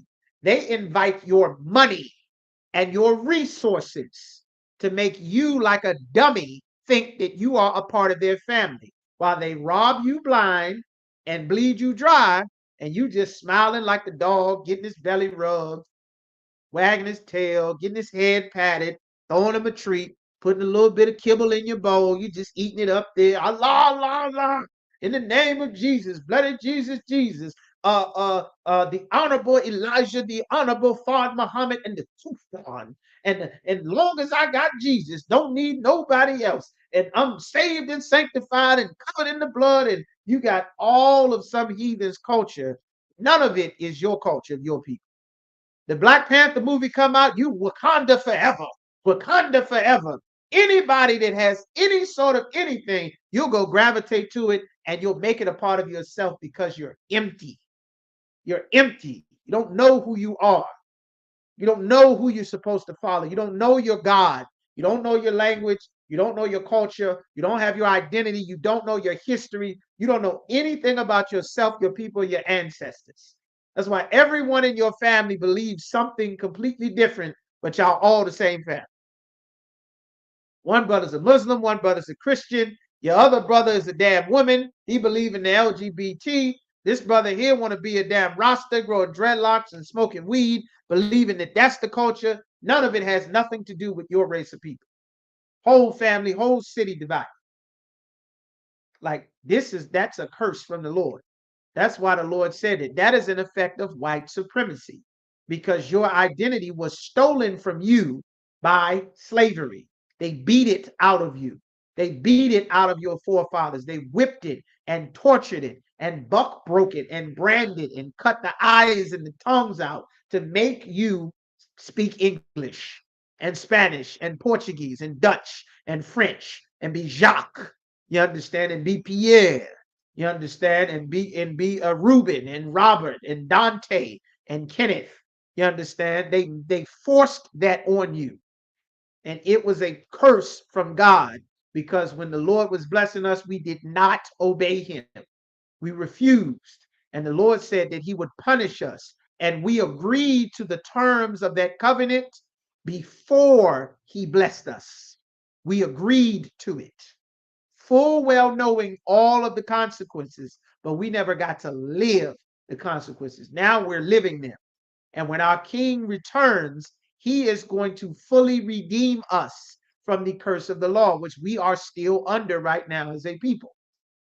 It didn't magically go away because Christ gave his life. We had not even gone into slavery on cargo slave ships during the time that Christ walked the earth, died, resurrected. We hadn't even been into slavery yet. That was a future prophecy that did not end just because Christ gave his life. He gave us an opportunity to come back and rebuild our nation. That is the same mission he set his disciples on. That is exactly the same mission the disciples of Christ are doing, only in the Israelite school of universal practical knowledge. And if you are not in the ISUPK, you are not doing what God commanded you to do, to fix your people, to rebuild your nation, and to make sure that all of the evil that is swallowing up the Black, Latino, and Native American community has opposition so that it doesn't get everyone. That's why you're supposed to be in the UPK. Now you have a choice. You can continue to be the brother or sister that was wrong, that continues to live the wrong life, that celebrates the death of the Native Americans every Thanksgiving, until one day your mother invites your new boyfriend, your baby daddy that she likes, and you show up to Thanksgiving with your new man. And then they get into a shootout in the parking lot for Thanksgiving that you're not supposed to celebrate, which happens every single year. You understand? You can find out then. Or you can listen to the prophets of God now and come into the truth so that you can start and serve the Most High, because time is running out for America. Time is running out. The Lord is getting ready to bring America in the Third World War, before a nuclear war, which is prophesied in the Bible to happen. There's going to be a civil war. The Lord said it. That's in the Bible. I didn't make that up. That's not something we're promoting. We're not advertising war. We're not advertising violence. We're not telling anybody to go and commit any violence. We obey more laws and rules than you and everybody else you know in your life and have ever met here in the ISUPK. God said he's going to cause it. There's going to be war on every continent. There's going to be war in every country. There's going to be civil war. There's going to be unrest with the people against the government, worse than January 6th, worse than all the Black Lives Matter and the COVID riots. It's in the Bible, just like COVID was in the Bible. That Commander General Johanna warned and nobody listened to, and then the world shut down when the Lord sent COVID. COVID is coming back. Worse plagues than COVID are coming on top of World War III, on top of the Civil War, on top of nuclear war. Then Christ is going to return. You understand? So keep going. So now we got this here. What happened? Jeremiah 17:4. The Lord said, and thou, meaning you, even thyself. That's why it says, even thyself, meaning, yes, you shall discontinue from the heritage that I gave thee. Our heritage comes from the Lord, not the Arabs, not Fard Muhammad, not the Africans, the East Indians, the Moon Man, the Spaceman, the Arab Man, the Rasta Man. That's not our heritage. Our heritage comes from God, and the records of our people are in the Bible. And you will never learn your true heritage and how to live out your true heritage outside of the ISUPK. And I will cause thee to serve thine enemies. That's what we're doing now. That's who you pay your mortgage to, and your rent, and your taxes. If you want some drawers or some socks or some glasses, or you want to get some hair care products, you want to buy soap, everything that you need, you must go to your oppressor. Even if you go to a Black person, a Latino, Native American, you go to their store, their shop, they cannot have a store and a shop without permission from America. If they catch you without a license doing business here in America, they're going to arrest you and fine you, probably beat you, steal your stuff, throw you in jail, and fine you. You might never get your business back. You're going to have to pay back taxes, all of those things, because you are in captivity. All of the other races of people are free here. They have a home, their language, their name, their identity. They have all of that. You do not, because the Lord said, I will cause you to discontinue from your heritage. That's why if you ask 10 Black people, where are you from? What is your identity? Where do you come from? What is your culture? Who is your God? What is his name? They can't tell you. Some Arab battled, some Black Muslim brother argued with us for about 3 hours. I said, brother, what is God's name that you're talking about? It's Allah. I said, well, you said, well, that's not a name. He said, well, he has 99 names. It's just a title. I said, okay, well, what is God's name? He don't know. He don't know what God's name is. He don't know who the hell he's serving. But he's so adamant about it because if he's wrong, he must change. And he has a responsibility to undo his support of the lie that he and the rest of his people follow. Now is work. Now you got warfare. That's why we're not building a church in here. You're here building Christ's army. The Lord is a man of war. It takes warfare to build this nation. You understand? And I will cause thee to serve thine enemies in the land which thou knowest not. For ye have kindled a fire in mine anger. We made the Lord angry, which shall burn forever, meaning it's going to seem like you're in captivity forever. Why? That's a result of white supremacy, of our oppressor ruling over us. Here's another one. Jeremiah 12 and 19. I mean 12 and 9. The Lord said, my heritage, meaning my people, my family, my children, my lineage is as unto me as a speckled bird, meaning this is the same bird, but it's in different colors. This one bird of mine, this bird is light. That bird there is kind of yellow. That bird there is very light. We used to call it light bright. Brothers and sisters, very, very light skin. That bird there is very dark skin.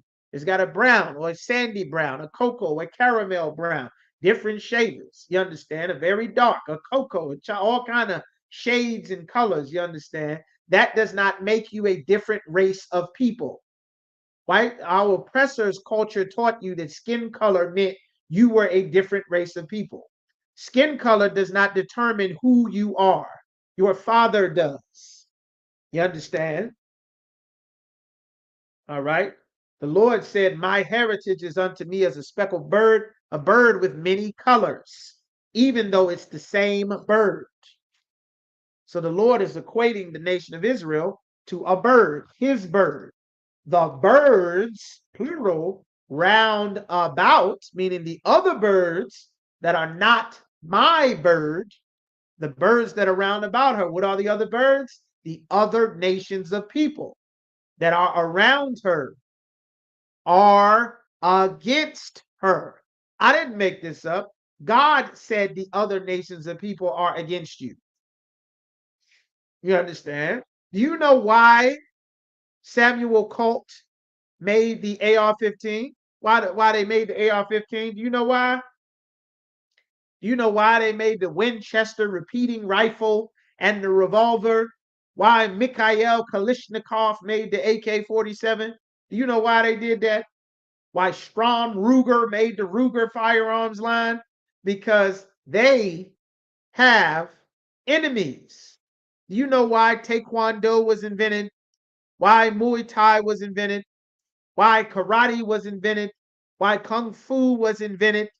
Because they needed to have an advantage against their enemies. You know why the lion has claws and has a roar and sharp teeth and hundreds of pounds of muscle? Why do buffalo have horns and they eat grass? What are they doing with these horns? Because they have enemies. Why does a rose have thorns? It's a beautiful flower. Why does a rose have thorns? Because even a flower has a right to defend itself. Because when you see that beautiful flower, sister, what are you going to do to that beautiful flower when you see it? What are you going to do to that flower? Is everybody going to look at the flower and say, oh, this flower is so beautiful, look at it. It's so wonderful. I need the sisters to answer. What's going to happen? Somebody sees these wonderful flowers. What are you going to do to that flower? You understand? Young sister Shelley, Imada, Anna, Raya. What's going to happen? Tawabaf, what is going to happen to that flower? Pick it up. What happens to that beautiful flower when you pick it up? You're going to pick it up to smell it. Ah, it's so beautiful. Smells so wonderful. What happens to the flower, though? What's the flower going to do? What's going to happen to the flower when you pick it up? That's right, sister. You're going to pick it up. The flower is going to die. So if the flower don't want to be picked up, the flower is going to need something to protect itself from you. The flower is going to need some thorns. The flower is going to need to excrete some pollen so that if you stay the hell away from it so you don't snatch it up out the ground. Otherwise, if it doesn't give you allergies and make it difficult for you to breathe because of all the damn pollen, or because the thorns are going to pluck you in your fingers, because the flower doesn't want to die. You want to smell this beautiful flower. You want to put it in your hair. You want to put it on your dress, make a corsage out of it. But the flower wants to live. It doesn't want to be your decoration, but it looks so beautiful on you. But the flower wants to live. So the Lord gave the flower thorns.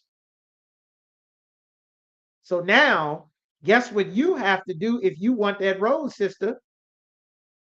What are you going to have to do if you want that rose? What are you going to have to do to it?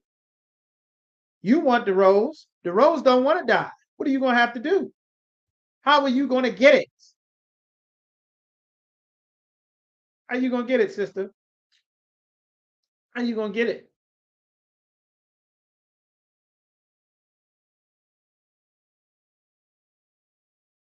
You want to pick it up. It's beautiful.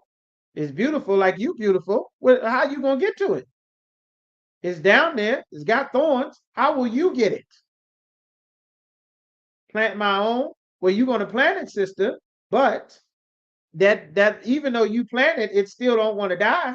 How are you going to get that rose that spent all of its life being a seed and growing and busting out the seed and making roots and stretching towards the sun and bringing out leaves and bringing out petals and growing towards the sun and brightening and glowing and getting bigger and strong and growing thorns and strengthening the stalk and the stem and the root? How will you get it? What do you have to do to that flower? Glove up and use scissors. That's right. You're going to have to go to war with that flower to get it. You're going to have to fight it. Suppose you got grass and dandelions growing in your land, growing on your ground. The dandelion want to live, but you want them dandelions and that crabgrass and those weeds, you want them not to live on your property. What are you going to do? You're going to have to fight it. You're going to have to battle it. And every time it rains, you are going to have to fight the grass because you want your grass this way and the grass doesn't give a damn. The grass wants to live. You want it to not live. Now you have to fight it. The flower wants to live. You don't want the flower to live. You want to pick it up so you can put it on yourself and smell it. What do you have to do to that flower? You got to fight that flower. You got to fight it. The fish wants to swim. You want to eat the fish. The fish don't want to be in your frying pan to go in your oven for you to fillet it and grill it and stew it. The fish doesn't want that. The fish wants to live and swim, but you want the fish. What do you have to do to get that fish? You're going to have to get in a net. You're going to have to cast a reel, set out some bait, trap it, catch it. Why? So you can kill it. and devour it. Why? Why is it like that? Because life is about warfare. If you want muscle, you're going to have to fight to get muscle. You want to lose weight, you're going to have to fight to lose weight. You want to gain weight, you're going to have to put in work to gain weight. If you want to run faster than you run now, you are going to have to fight to improve your breathing and your posture and your muscles and your time and your endurance. You're going to have to fight.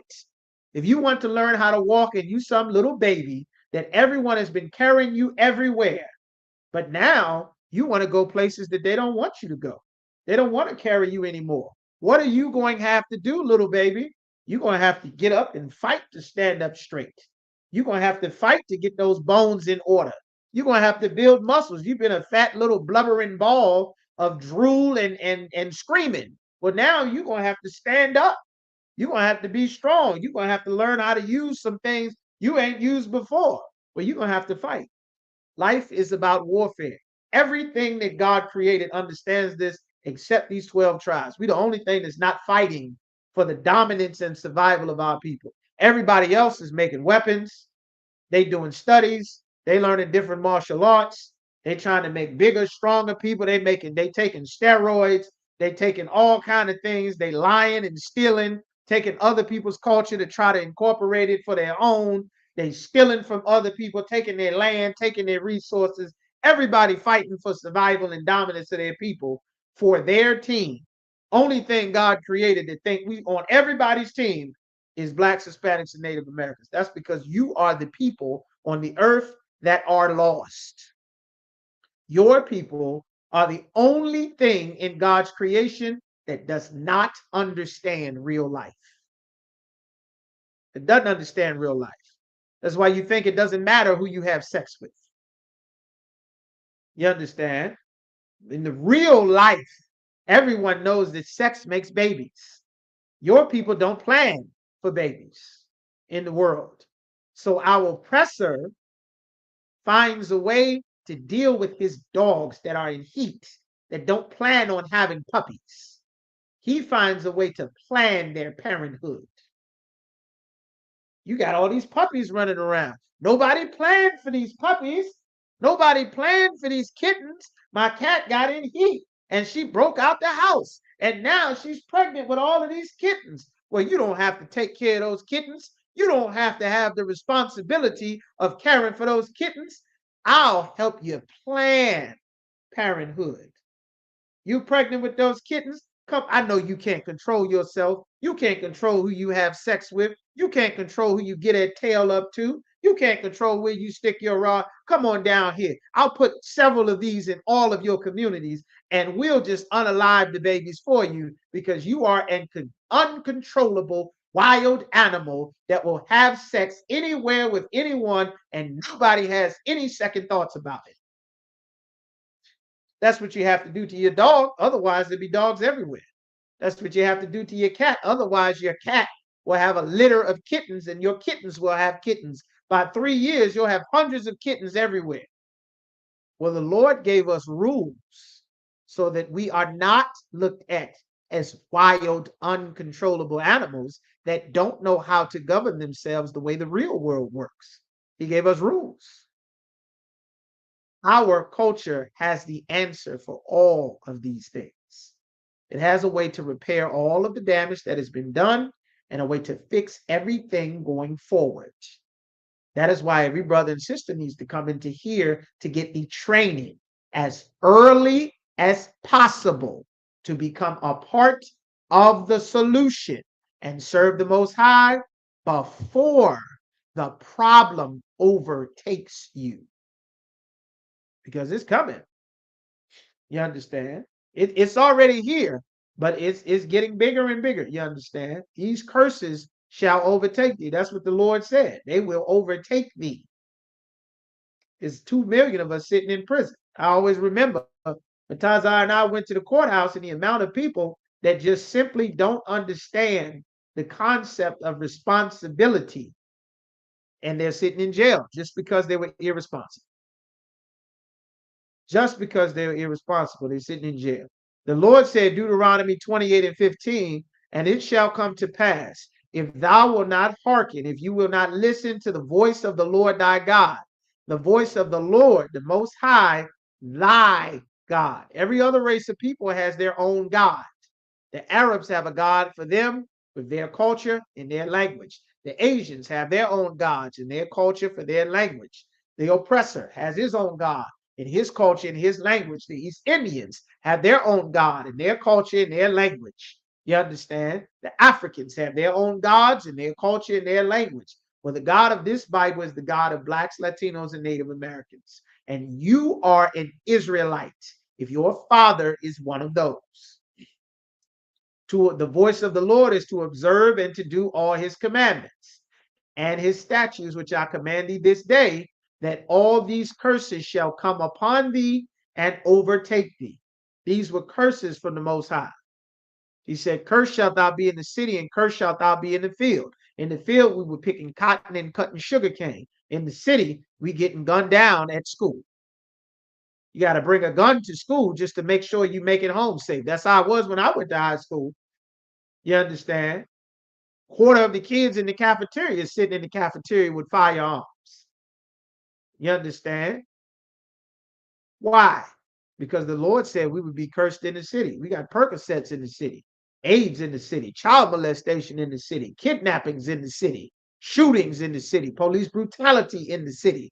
We left the field down in the country to move up north in the city and found out we were cursed up here too. This is a result of us not obeying the Most High.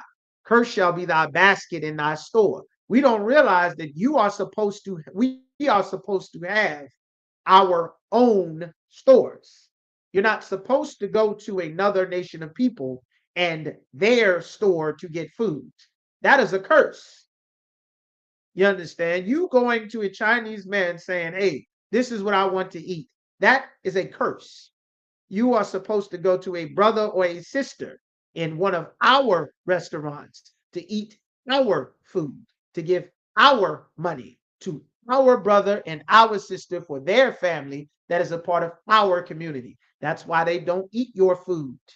That's why the Arabs don't come eat your food. Unless they're hanging out with you in the hood getting high like French Montana, they're not going to eat your food. You understand?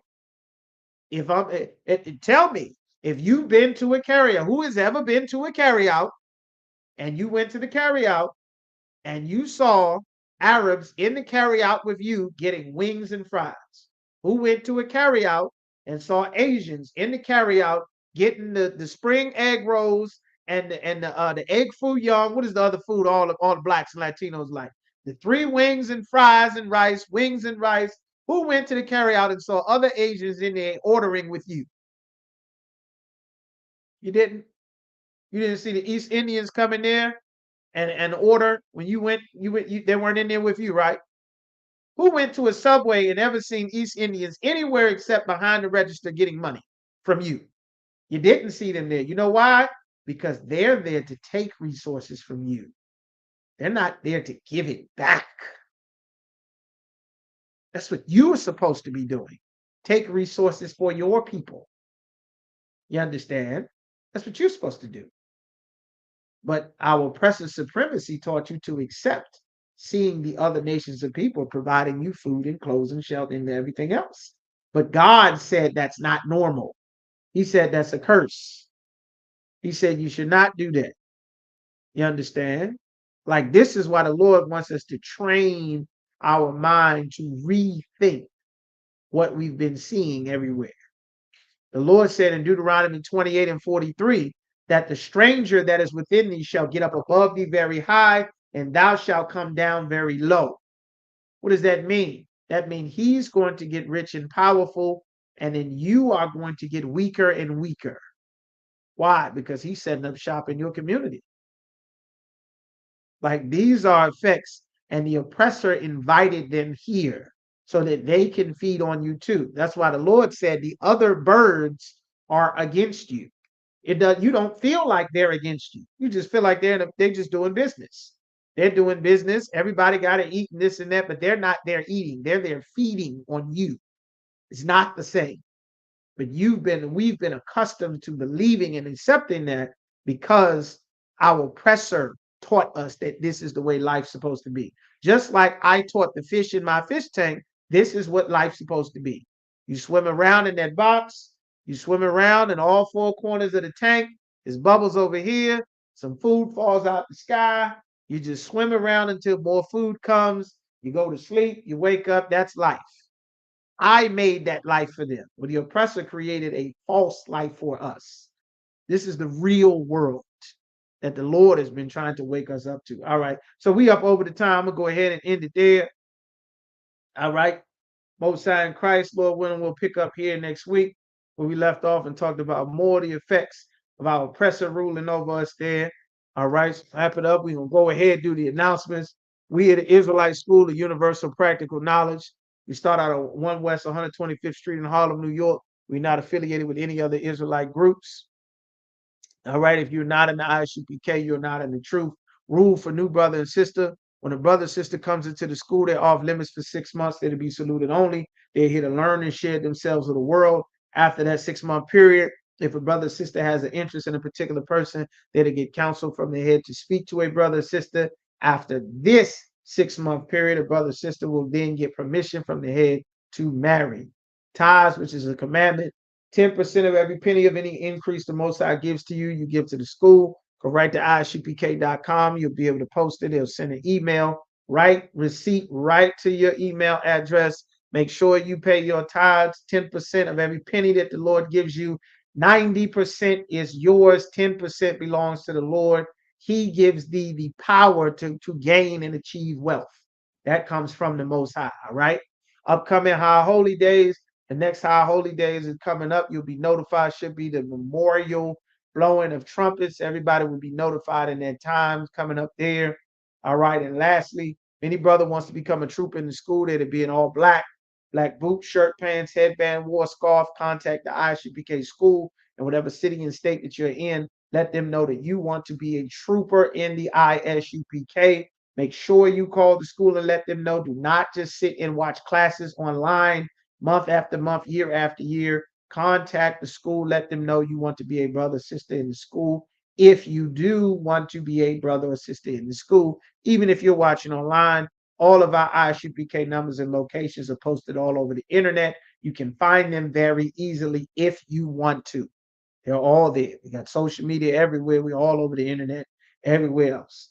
Any sister cannot be a trooper, but you do need to make sure that you call the school, wherever city or state, country you're in, and let them know you want to be assisted in the school so that they can tell you exactly what you need to do and get in contact with who is in charge over your zone. All right. And with that, one courtesy salute to the brothers. Yahweh Hashem Yahweh Shah Barakathum. To the sisters, Yahweh Shamar Al Athan. Bahashem Yahweh Shah. With that, tune in right here, Friday night Hebrew language class. All right. Learn your Lashawan Kodash. Read, write, speak the Hebrew, our language, our culture. You waited your whole life to find out who the hell you are. Now you know your identity, who you are, where you're from, who's your people, your history, your records. Don't be slack on learning your language. Get in class, all right? With that, shalom. The water, y'all tuning in. Like, share, subscribe, all right? And then here y'all get it on. Lord Christ be with y'all. All right.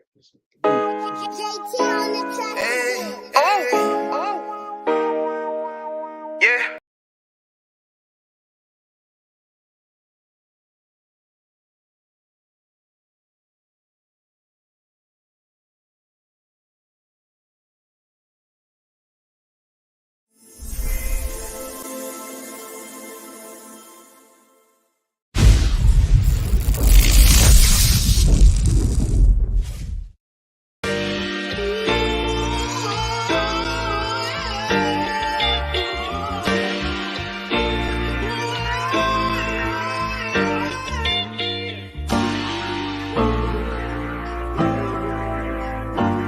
Talk to me.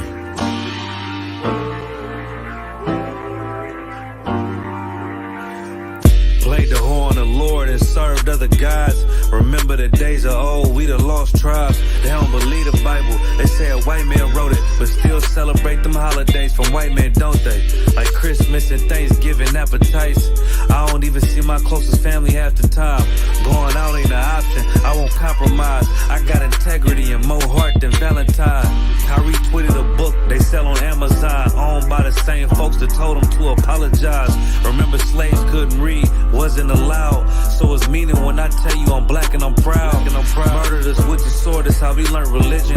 Community standards violate my First Amendment. Discontinue from my heritage under these bastards. Life a bitch, they make up lies and give you public lashes. I understand they confused by who the devil is. Why my people get so mad when I tell them this? Valley of dry bones, my niggas skeletons. It's hectic out there, hope you checking on your relatives. Brotherhood, that's what my weapon is. And now I never let these crackers take it from you. Real talk, you probably never heard this all of your life. Be careful, cause that thing you love, it'll cost you your life. Long as we got each other, my nigga. Cause we build this shit on brotherhood. Long as we got each other, my nigga. Yeah. We build this shit. Nigga, I done lost family, I done lost friends. Day one, niggas thought was riding to the end. Still showed up, put in that work. Hide behind a smile while I'm walking with this hearse. Some nights I felt alone, most nights I felt cold. Some nights I drove around, I ain't wanna go home. Nigga, I ain't never been, nah, I ain't never fold. Follow orders like a soldier doing what I'm told. Even when the council wasn't making any sense, I ain't never doubted, I just put it to the test. Days I was fucked up and down to my last cent. Reaching in my pockets, only coming up with lint. I'm talking even on the days that I couldn't pay my rent. I put it down for my brothers, ain't spared no expense. If I ever got bent, caused an offense, please forgive you, brother, Lord, that ain't what I meant. See that brotherhood a weapon, fight against deception. When something taken from you, then it's just a blessing. Shorty really loved me, gave me everything she got. And I'm sorry, baby girl, if I ever broke your heart. Man, mistakes that I made, don't know if they'll fade. Moving with a heavy heart, living with the pain. Take away the shame, wash away the stain.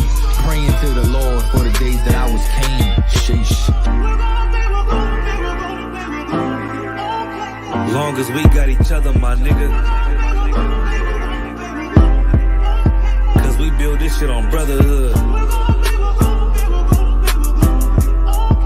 Long as we got each other, my nigga. Cause we build this shit on brotherhood.